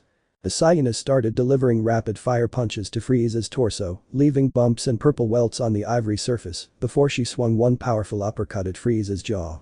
The Arcosian was swift enough to catch her fist mid-swing, then caught her other fist when Inyan swung for a second punch. The Frost Demon started swinging his head down, repeatedly headbutting Inyan in the brow and septum until he felt her hot blood running down his ivory brow. Inyan regained her wits quickly and slammed both her feet into Frieza's stomach, winding the former royal and causing him to release the wild Cyanus. Not wasting a moment, she gave Frieza a hard uppercut to the chin and launched him a few meters away. Frieza gave a grunt of pain, feeling more cracks had spread along the ivory bone mask. He opened one glowing red eye and saw Inyan busily cleaning her face with her once white glove. Man, I haven't had much chance to use this form, mainly against some of the super baddest monsters on this planet that I've hunted down already, but they don't hold a candle to you, Frieza. Phew, I gotta tell ya, people weren't kidding when they spoke about how strong you are. She complimented, her golden aura dying down for a brief moment. An irritated growl escaped Frieza's lips. Do you ever shut up? Seriously, I have never heard one of you chimps prattle on so much, not even that really stupid one on Namek, he remarked, clenching both his fists.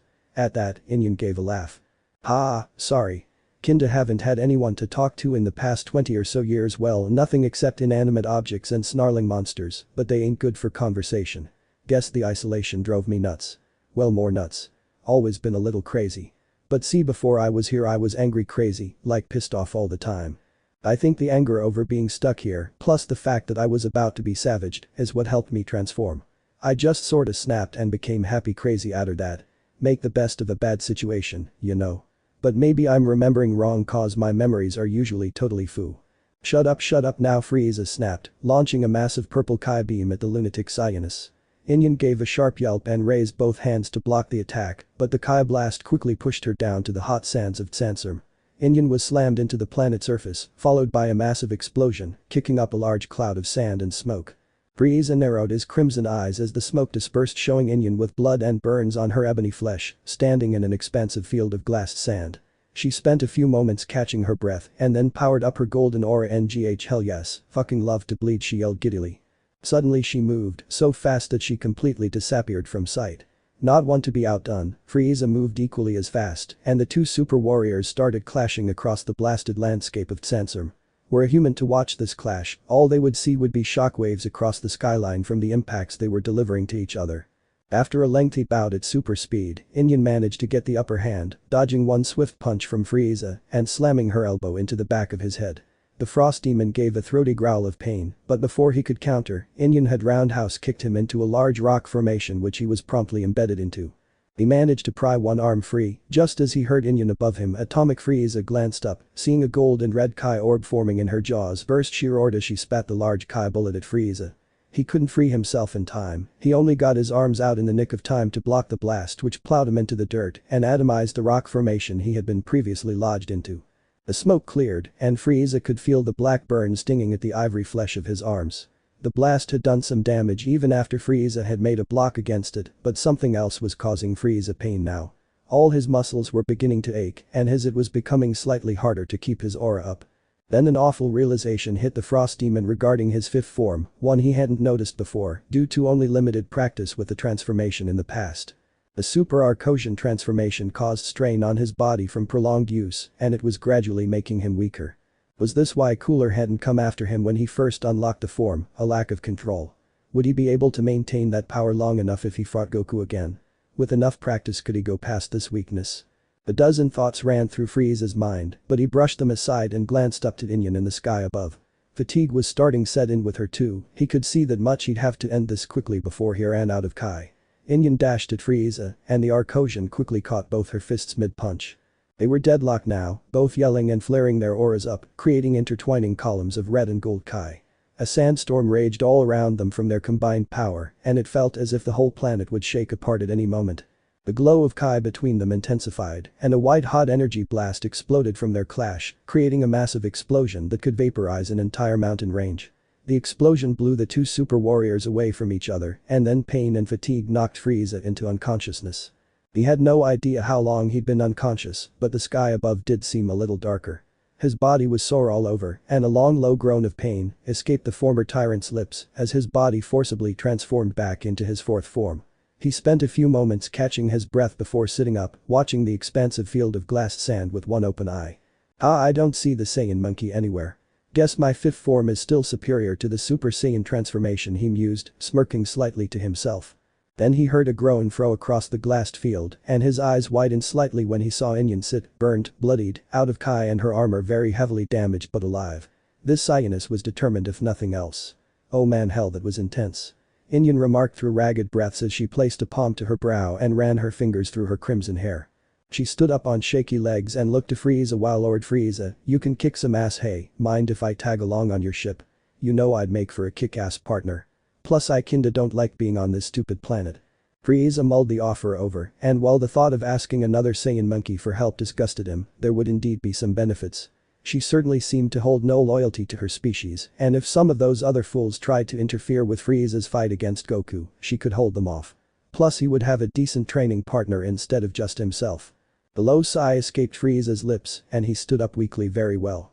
You can come with me and my crew, we're en route to Earth to restore my homeworld and species. Score, Inyan said, punching the sky above her and very nearly losing her balance. Didn't understand the last part too well, but who cares, important thing is I won't be stuck on Sansom anymore, she said, summoning the remnants of her Kai to allow her to fly. Frieza grunted and mimicked her actions. You don't have anything to pick up, do you? Frieza asked, to which Inyan shook her head. Alright then, follow me. And learn to take orders. Frieza replied as they started flying toward where the Shatterstar had been landed several dozen miles away from the glass fields. When they reached the Shatterstar, Frieza noted that Ace and Polari were both in their fully unsealed forms, panting with exertion as they piled up the corpses of various reptiles and insectoids native to the planet. Lord Frieza's Ace greeting quickly devolved into a screech when she noticed the ebony-skinned Saiyan flying beside Frieza and the injuries both of them had. Relax. This Saiyaness is Inyan, she's an ally. Frieza assured Ace as he and Inyan landed by the ship. Is this was she causing all those explosions on the horizon several hours ago? Polari asked as she shifted back to her first form and plucked up her discarded lime dress. Ace followed suit and donned her flowing beige dress. Indeed, a sparring match that had gotten a little out of hand. Frieza replied, placing his hands behind his back. Despite his injuries, he was trying to stand proud. What did you think was going on? Ace gave an embarrassed smile and looked at the sandy floor. Well, you seemed really stressed earlier, so we assumed that was just you blowing off steam. She remarked, earning a small scoff from Frieza.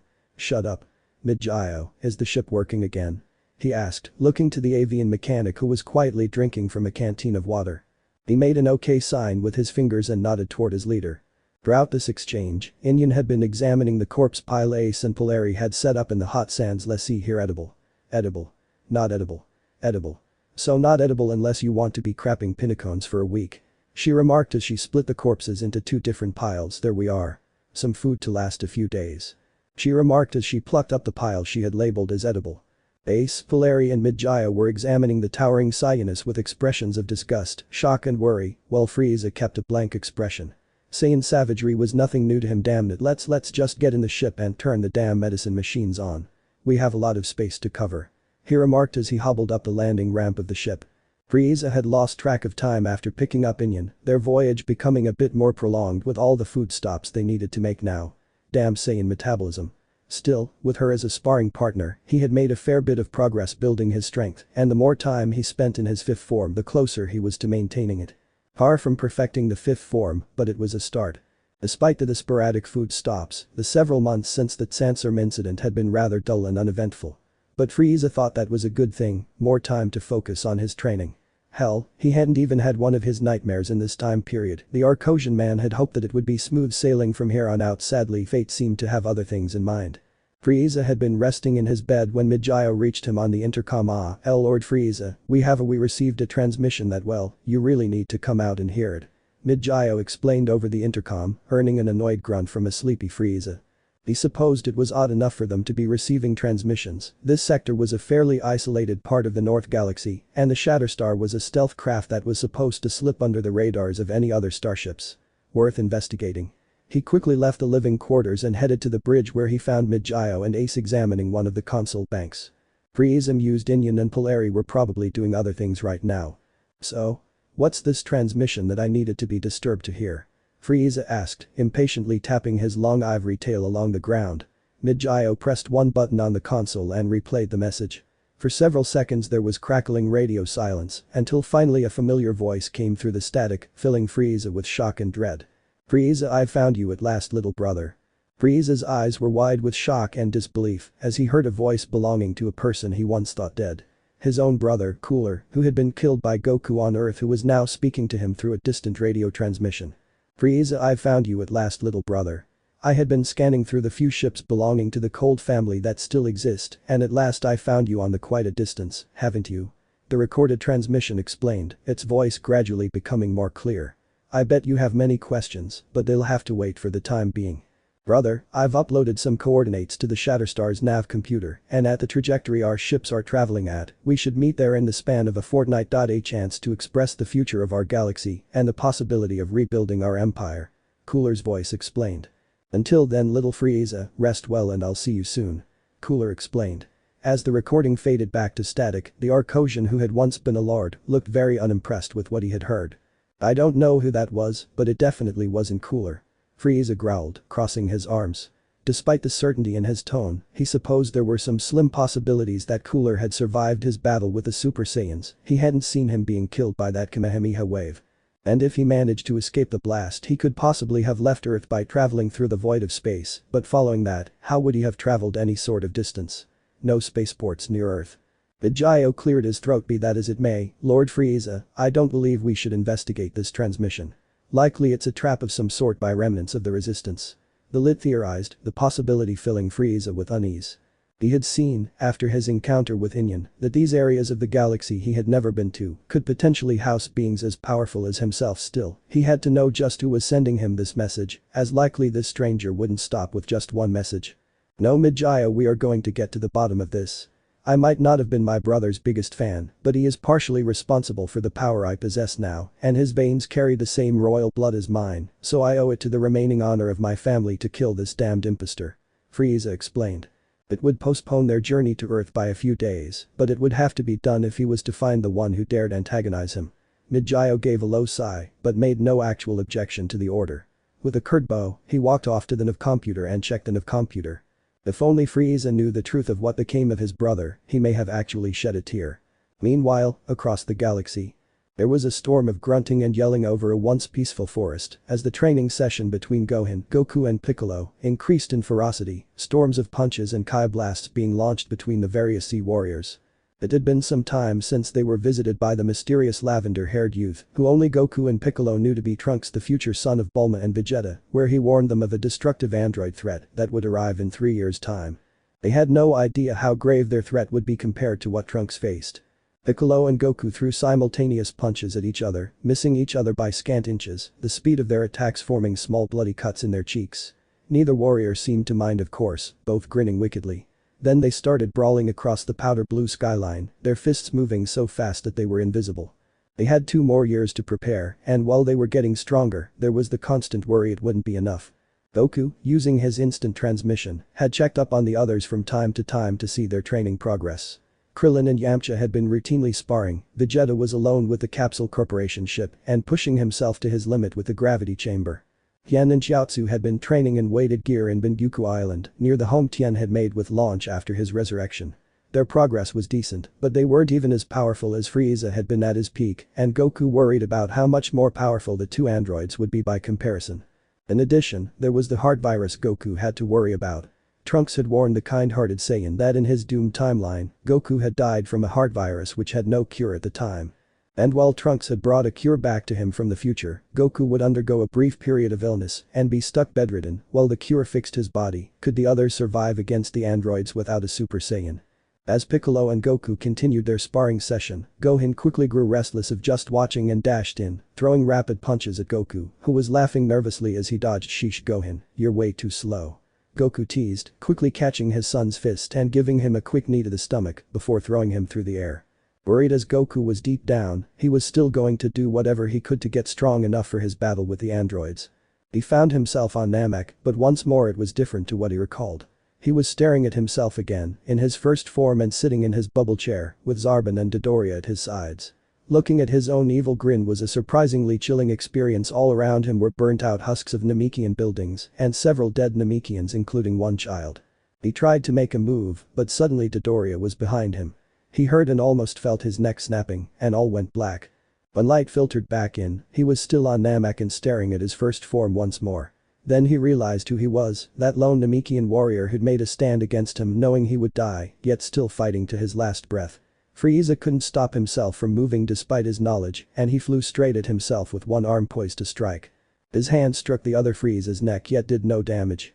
His doppelganger gripped his arm and then tore it off. White-hot pain seared through Frieza's body, and his vision faded away.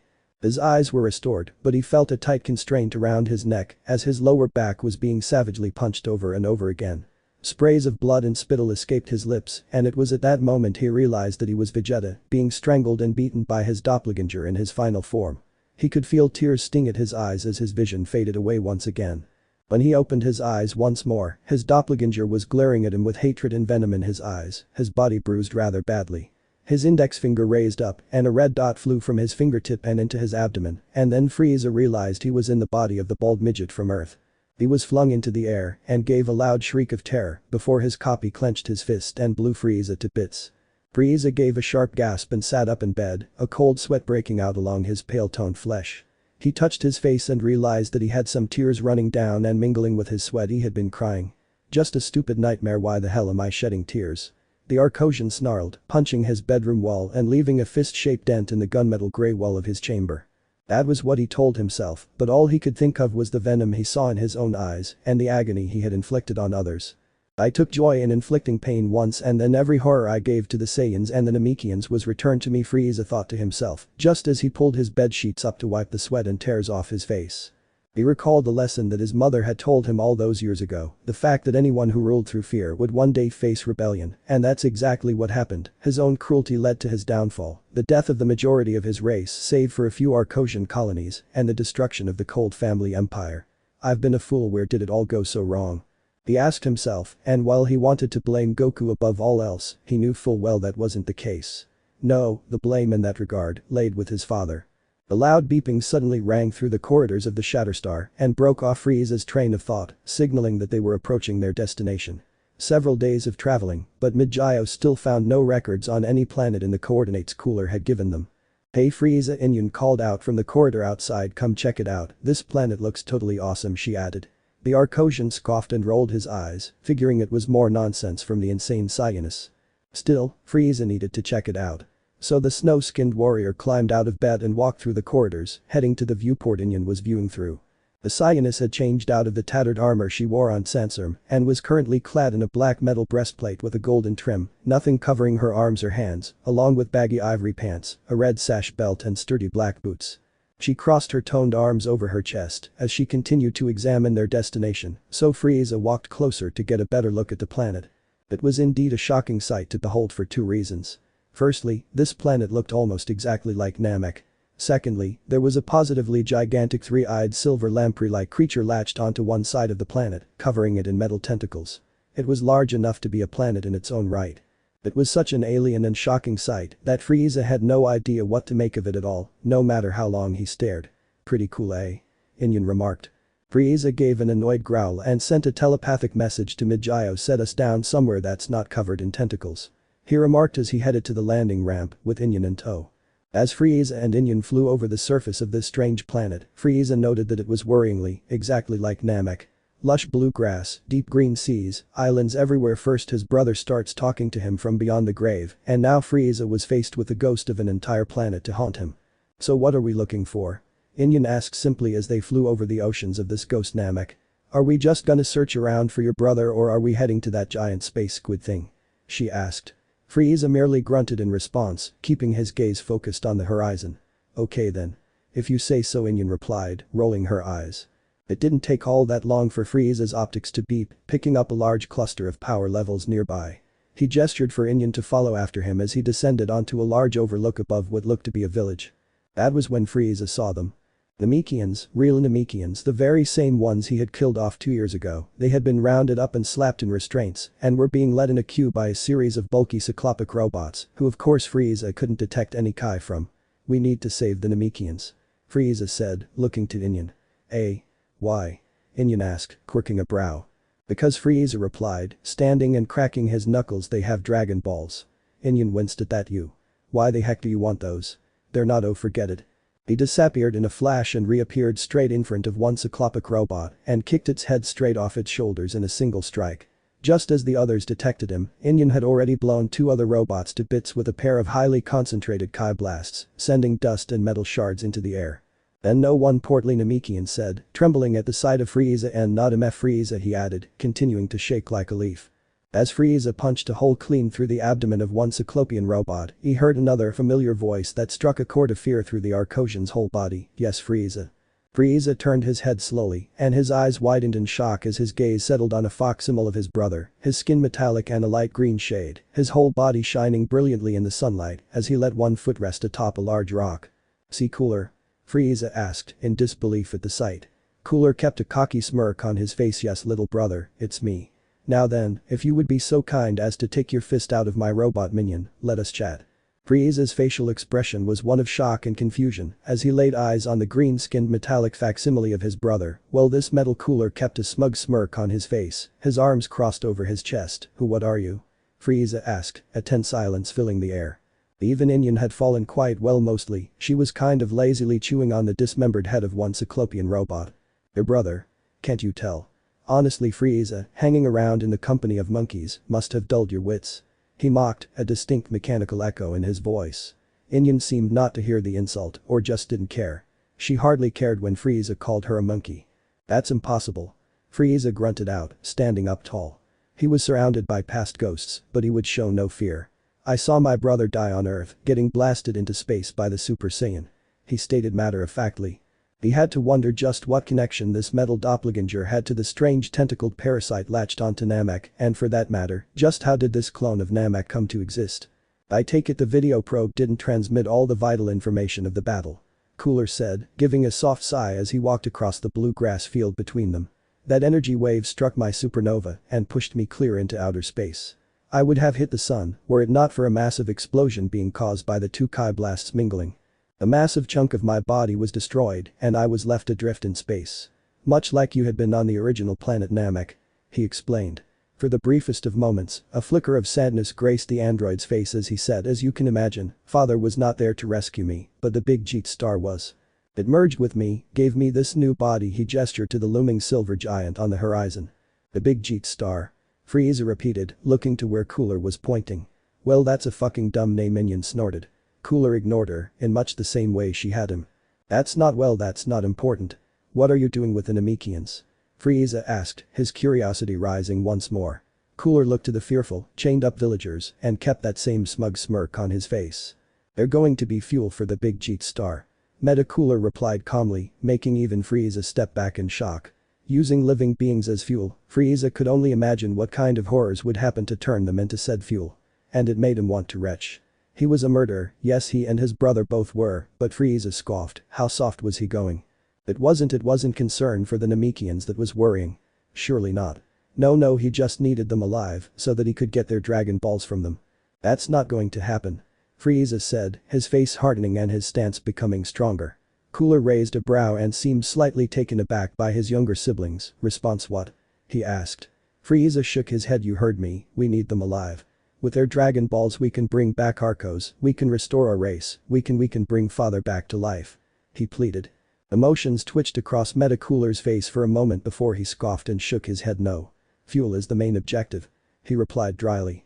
It was then that Frieza realized that, well, this big Jeet star had merged with Cooler, saved his life, merged with him, and gave him this mechanical avatar to use. There was still the cold, hard logic of a machine partially dictating Cooler's actions, placing the need to survive above all else.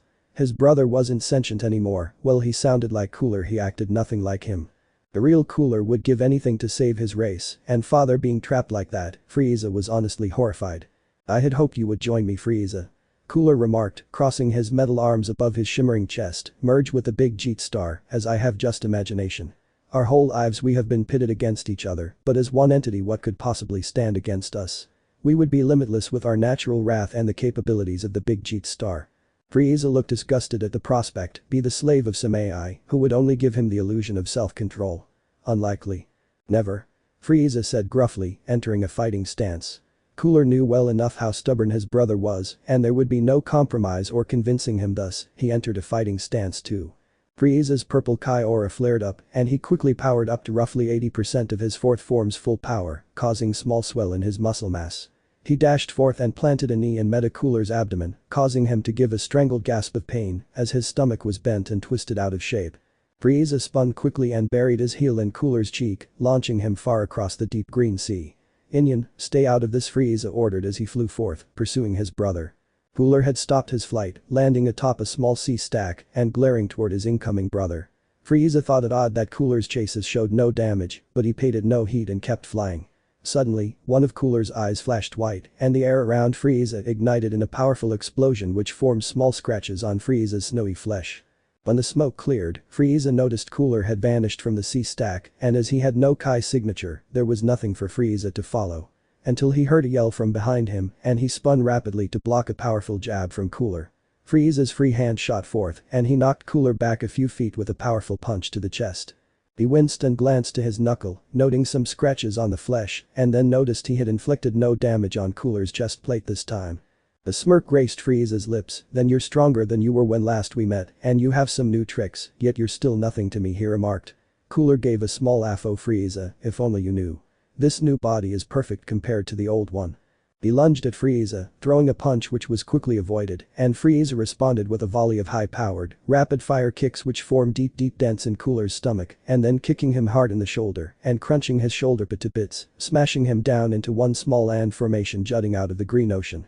Frieza landed on that small and formation and his eyes widened when he saw not only Cooler rising up from the dirt, but that the damage inflicted on his was quickly being undone. His chases seemed denser and more jagged now. "You seem surprised, Frieza. I told you this new body was perfect." The big Jeetstar's computers instantly analyze any damage done to this body and promptly upgrade my form to counter the damage. "Effectively, I grow stronger every time you hurt me," Cooler explained, clenching his metallic fists a few times. Frieza gave a snarl and dashed forward, launching flurries of punches at Cooler who, at this point, had grown powerful enough to either dodge or block Frieza's blows. His eyes flashed and beeped for a moment and he sidestepped one punch from Frieza and promptly elbowed his brother in the forehead and smashed him clean through the island. "It also analyzes the fighting styles of my foes, detecting flaws and gaps in your defense like I did just there," Cooler said, smirking at Frieza as he emerged from the green ocean, dripping with the vile-looking water. Frieza gave an enraged growl and powered up once more, now at 90% of his fourth form's power, and he quickly flew forth and struck Cooler in the jaw so fast he couldn't see it coming. With a firm roundhouse, he launched Metacooler into the sky and then pointed his index and middle finger skyward. A small crackling orb of gold and red Kai formed on Frieza's fingertips. "Then you should feel honored, brother, you're the first person to sample my new Nova Death Beam," Frieza spat, firing the thick Kai beam at Cooler as he continued his ascent. The whole sky glowed red from the Kai discharge and the beam struck Cooler straight in the thorax. The android to give shrill yells of pain as he was struck with both a piercing force and a melting one, and once the Nova Death Beam had dissipated it left a large molten hole in Cooler's chest. He coughed and gagged, the sky above returned to its normal hue, and Frieza smirked at the damage he had inflicted. His smirk promptly disappeared when he heard Cooler give a ragged laugh. "You don't listen at all, do you?" he choked out. His whole body started to glow white. "My body is perfect, all you've managed to do is make me stronger." "Oh yeah, now this is power," Cooler yelled. Cooler glowed so white-hot that Frieza had to shield his eyes, and once that glow disappeared and his gaze settled on Cooler, a sense of fear overtook him. In the sky above him, the Meta-Cooler he had been fighting took on the form of a facsimile of Cooler's fifth form. "Okay, I believe our little warm-up is over, little brother." Suddenly, he had teleported behind Frieza and smashed a metallic fist into Frieza's kidney, making him squawk with agony and spraying blood out of his mouth. Cooler kicked Frieza into the air and started teleporting around, smashing Frieza through the air like the world's most brutal game of pinball. He smashed Frieza in the ribs with a powerful elbow strike and sent the younger Arcosian soaring through the green sky and causing him to smash into a large island, forming a deep crater on impact. As Frieza struggled onto his hands on knees, blood dripping out of his mouth and running off his forehead, he saw the area around him start to glow golden. He spun his head quickly and gave a small gasp of shock when he saw a death ball floating over one of Cooler's fingers. "I always could gather energy faster than you could," Frieza Cooler mocked before flicking his finger forth and sending the energy sphere hurtling toward Frieza. All he could do to defend himself was push his palms forth and form a light blue Kai barrier around his body, but before the death ball could make contact with anything it was struck in the side by a slightly smaller light blue Kai orb, which carried the death ball into the sky above and created a vibrant explosion that illuminated the heavens. Glancing quickly to the source of the blast, he saw Inyan in her Super Saiyan form, hovering a few inches over the oceans with one arm outstretched. "Sup? Seemed like you were having a little trouble there," Inyan remarked, her eyes glancing back and forth between Frieza and Cooler. Frieza gave an annoyed grunt and stood up fully, dusting himself off. "What did I tell you about learning to follow orders?" he grunted out. Well, he hated to admit it, he was grateful for the assist. "But perhaps you can be of use. I need a few moments to catch my breath and then I can transform. Stall him," he added. Inyan gave a quick nod, mischief flashing in her turquoise eyes. "You got it, boss man," she said cheerily as she flew forth, a trail of gold light behind her. The Super Saiyan Cooler murmured in disbelief before giving a sharp grunt of pain and surprise as Inyan appeared before him and buried her fist into his faceplate with such force that it left a fist-shaped dent in his metal skull. Shortly after landing the Shatterstar on the surface of Namek, Midgio had launched out a video probe to examine the battle between Frieza and this stranger who claimed to be his brother. Such amazing technology Midgio used, analyzing a few frames of Metacooler's adaptive capabilities. Nanotechnology, no doubt about it. Whatever supercomputer is aboard this big Jeet star monster can likely calibrate them to meet any necessary function. The possibilities if we were able to recover samples of it, we could upgrade the Shatterstar to become so much more efficient, he mused. No doubt, Ace remarked, while Polari seemed lost in thought. Gosh, Lord Frieza fighting Lord Cooler with all the stuff Frieza's been going through, having to kill his own brother, will come as a real harsh blow in response to that. Ace shrugged. Maybe, maybe not. They haven't exactly been best friends, not since they were younger at least. True, Polari replied, giving a sad sigh at the memories. Fond memories of Arco seemed so far away now. The young Arcosian maiden looked at the video screen, quietly watching the duel between Inyan and Cooler. Inyan seemed to have the upper hand, dodging and blocking Metacooler's strikes and launching a few clean punches and kicks. "Whew, she's doing pretty good right now," she said, having grown a slight amount of respect for the Ebony Saiyan in the time they had spent on the Shatterstar. "For now," Midgio said solemnly, rubbing his beak in thought. "Cooler gets stronger every time he takes damage, and even if Inyan focuses solely on dodging and blocking his strikes, that supercomputer will just analyze her movements so Cooler can exploit an opening in her fighting style," he explained. The Lit winced when he saw the female Super Saiyan getting struck with a haymaker from Cooler, which launched her several feet from the mechanical menace. "All downhill from here. Frieza needs to act quickly before Cooler grows too strong," said Midgo, folding his arms over his chest. In an instant, Inyan was being forced into a full defensive. Cooler had knocked her through the air and then instantly appeared behind her, and she was stuck blocking and flying back to avoid his powerful fists. While she wasn't using the full extent of her Super Saiyan power, she knew that if she powered up, she ran the risk of letting this Cooler chump getting too powerful. Cooler moved his hand back suddenly, and a large gold orb of Kai formed in his palm. He shot his arm forth and sent a golden Kai beam at Inyan, who swerved to one side and raised her arms to block. While she missed the brunt of the blast, the beam flying past her and obliterating a distant island, she did get some burns on her forearms for her trouble, grunting and growling in pain. Well, I can assimilate my little brother into the big Jeet star, and I can use a Super Saiyan to help fuel it. Lucky day, Cooler mocked. Inyan gave a growl and was about to lunge forth at the metal monster until they both sensed a large Kai signature down below. They glanced to the blue islands below, seeing the dust clearing around a fully healed and fully powered Frieza in his fifth form. "Okay brother, come face me, face your true end," Frieza growled, clenching his fist. "Frieza can use the fifth form," Cooler murmured in disbelief. There was something so bizarre about this whole situation when Frieza stopped to think about it. Here he was, in his fifth form, on some sort of clone version of planet Namek, staring up at an android clone of his brother Cooler, who was also in his fifth form. Never in a million years would Frieza have predicted such a situation. Cooler seemed to find things equally bizarre, but this was mainly because he never in his wildest dreams expected his little brother to unlock the Super Arcosian transformation. "How did you, Frieza, how in father's glorious name did you manage to unlock that power?" he asked. Beneath his bone mask, a confident smirk graced Frieza's face, savoring the shock in his older sibling's voice. "Well brother, truth be told I have you partly to thank for the ability. You see, when you transformed on the video feed you mentioned the ancient Arcosians, and it was then that a memory of our beloved mother came to me in my sleep where she spoke of the ancient Arcosians. I found Mount Freud and the Snow King's burial chamber, where I learned how emotional trauma." Frieza explained, letting one hand rest on his hip just out of curiosity. "Cooler, how exactly did you unlock the fifth form?" he asked. "I suppose it was slow building for me. Years and years of resentment toward you and father's favoritism of you. I wanted to find out a way to become stronger, to surpass you and take my position as rightful heir. I found Fai's burial chamber too and learnt of his ascension. I summoned up all the rage and bitterness I had built up over my life and used it to transform. As Cooler explained this, Inyan descended from the green skies and landed on an island behind the land formation Frieza was standing on. Of course, the limitation on the form meant I couldn't go straight for you. So I resigned myself to master the power up until my death on Earth.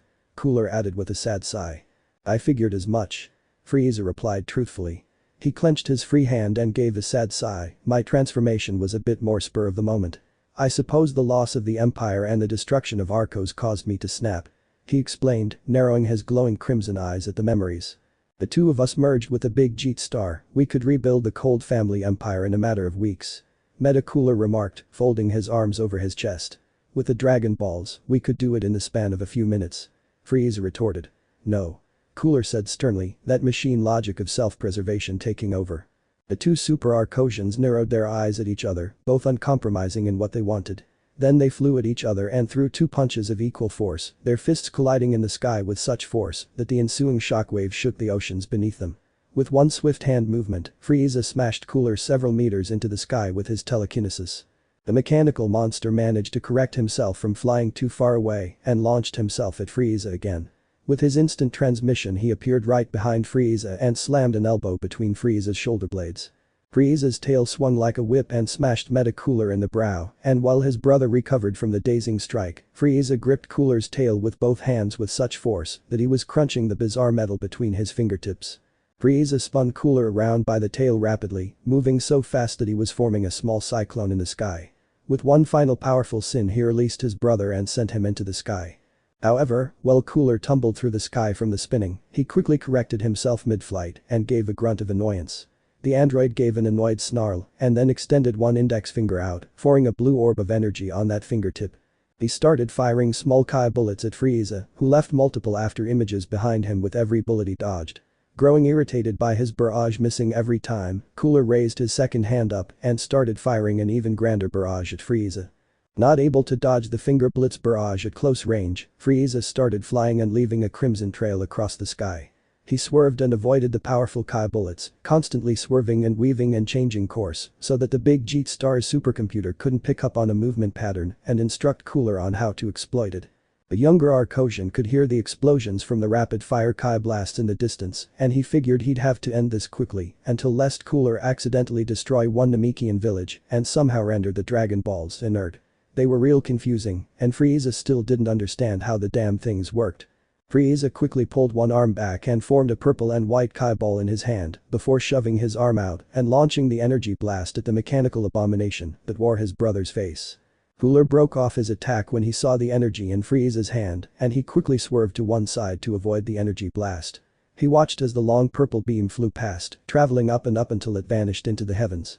Verily Frieza, still trying to kill me with futile AGHK Cooler's mocking, devolved into a shrill gagging yell of agony as Frieza had dashed toward him and punched him so hard that his fist went clean through where Cooler's heart would be if his internal organs still existed.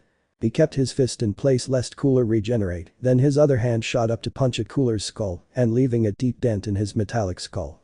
Then his tail shot out like a coiled up python and stabbed clean through Cooler's diaphragm. He was channeling a great deal of Kai behind each blow to damage the chasis, not willing to hold much back, not with the risk of Cooler growing stronger than him. Quick as a flash, Frieza had pulled high arms and tail back and went to smash the injured Cooler down. He could already see the regeneration starting, he needed to act quickly. Frieza raised both hands up, forming a death saucer on each hand and flinging both after the descending Cooler. The first purple Kai disc embedded itself between Cooler's shoulder blades, sawing through the alien metal that made up his body. The second went diagonally through Cooler's ribs and hip, splitting Cooler into large separate chunks.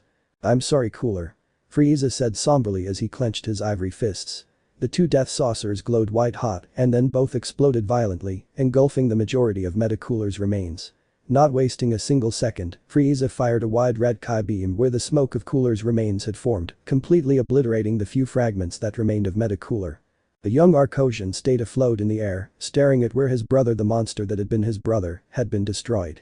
He was deep in thought and for a brief moment those glowing scarlet eyes of his flashed with sympathy.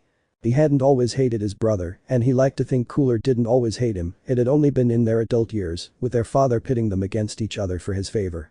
The more Frieza thought about his father now, the more he wondered if bringing him back with the Dragon Balls would be a good idea. The thought of the Dragon Ball snapped Frieza straight out of his stupor, and he slowly descended onto a small sea stack and turned his gaze to the village coolers robots had previously been attacking. "I'll get my wish this time," Frieza growled to himself. "Well, that puts an end to that," A said cockily, placing her hands on her womanly hips.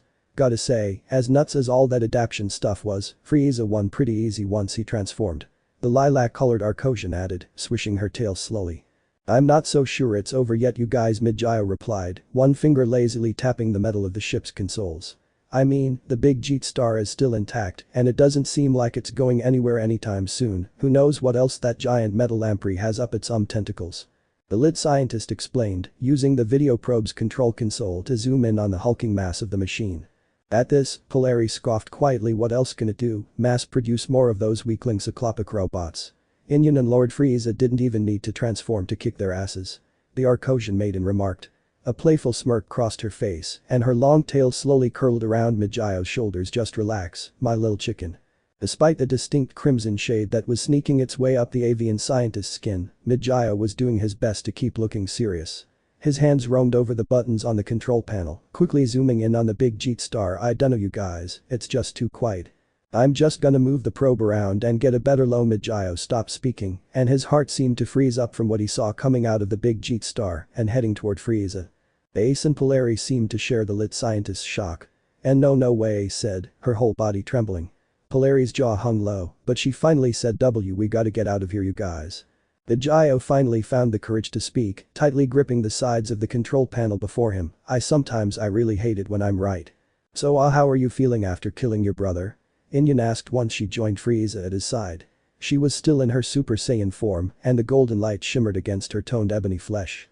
Frieza merely grunted in response. In truth, Frieza had no idea how he felt right now. "Somber," he supposed. Inian gave a shrug. "Well, you kinda had to do it, I guess. I mean, he probably woulda killed both of us if it went on much longer."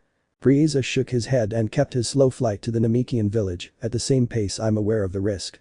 However, I don't think he wanted to kill me, he wanted to merge with me. And he was not my brother, don't make that mistake again," Frieza said. These ghosts of his past surrounding and dogging him everywhere he went, the Arcosian prince was growing oh so weary of them and wished for nothing more than to see the back of them. "Okay dude, calm down. Seriously?" Inian replied, raising her hands up defensively. "So like is going for the Dragon Balls the wisest move right now? I mean, what about the big Jeet star? Doesn't look like it's going anywhere," Inian remarked, placing her hands on her hips as she floated alongside Frieza. "We'll handle it. But first I want those damn Dragon Balls and then we'll get off of this damned planet," Frieza replied. For a moment the whistling wind seemed to grow much sharper before suddenly stopping. "Leaving so soon, brother? After we've just been reunited? I'm hurt." A familiar voice called from the distance, making Frieza freeze up. The prince looked to a large cliff and his crimson eyes widened in shock at the horrifying sight which stood before him and Inian. There wasn't just one meta cooler up there were hundreds. That's impossible," Frieza murmured, feeling smaller now than he had in his entire life. Inian glared to the cliff above them and she quickly entered a fighting stance. "While you're actually thinking of fighting against these impossible numbers?" Frieza said to his soul soldier in a rushed whisper. "I'm a Saiyan, my lord. The fight is what I live for and what I die for." The dark-skinned Saiyaness explained, before giving a yell and powering up to her very limit, her fold aura lighting up the sky. As she stopped powering up, she glanced to Frieza. "And besides, what other option do we have now? Run? Ha, that'd be even worse. Not like we'd even get very far," she remarked. "No, I'm gonna die with oil on my fists and a robot skull in my jaws, in the service of the guy who saved me from Sandstorm." A small smile crossed Frieza's face beneath his bone mask and he quickly flared his crimson aura up. "That's rather admirable for a Mo Saiyan. Let it be known that if we die here, you died with my respect and admiration of your loyalty," Frieza remarked, earning a cocky smirk from Inian. "Sweet of you to say, but can we skip the mushy stuff?" the ebony Saiyaness asked, grinning at Frieza. She turned her gaze to the Metacooler army and gave a manic grin. "Someone check the clock, because I do believe it's go time," she yelled as she and Frieza dashed toward the awaiting army. They were split from each other very quickly, both plowing into the horde. They held nothing back, releasing large wide bursts of Kai, delivered punch strong enough to decapitate the Metacoolers, and yet they just get coming. They seemed infinite in numbers, and while Frieza had killed about 30 by his reckoning, the dent in the numbers did nothing to slow the clone army down. They suffered punches, kicks, burns from Kai blasts. They finally caught both of Frieza's arms and pulled them behind his back. He glared at one meta-cooler looming over him, his fist glowing with Kai, and with one powerful strike, Frieza was punched into the unconscious world. The end. We will continue in next part. Till then, bye.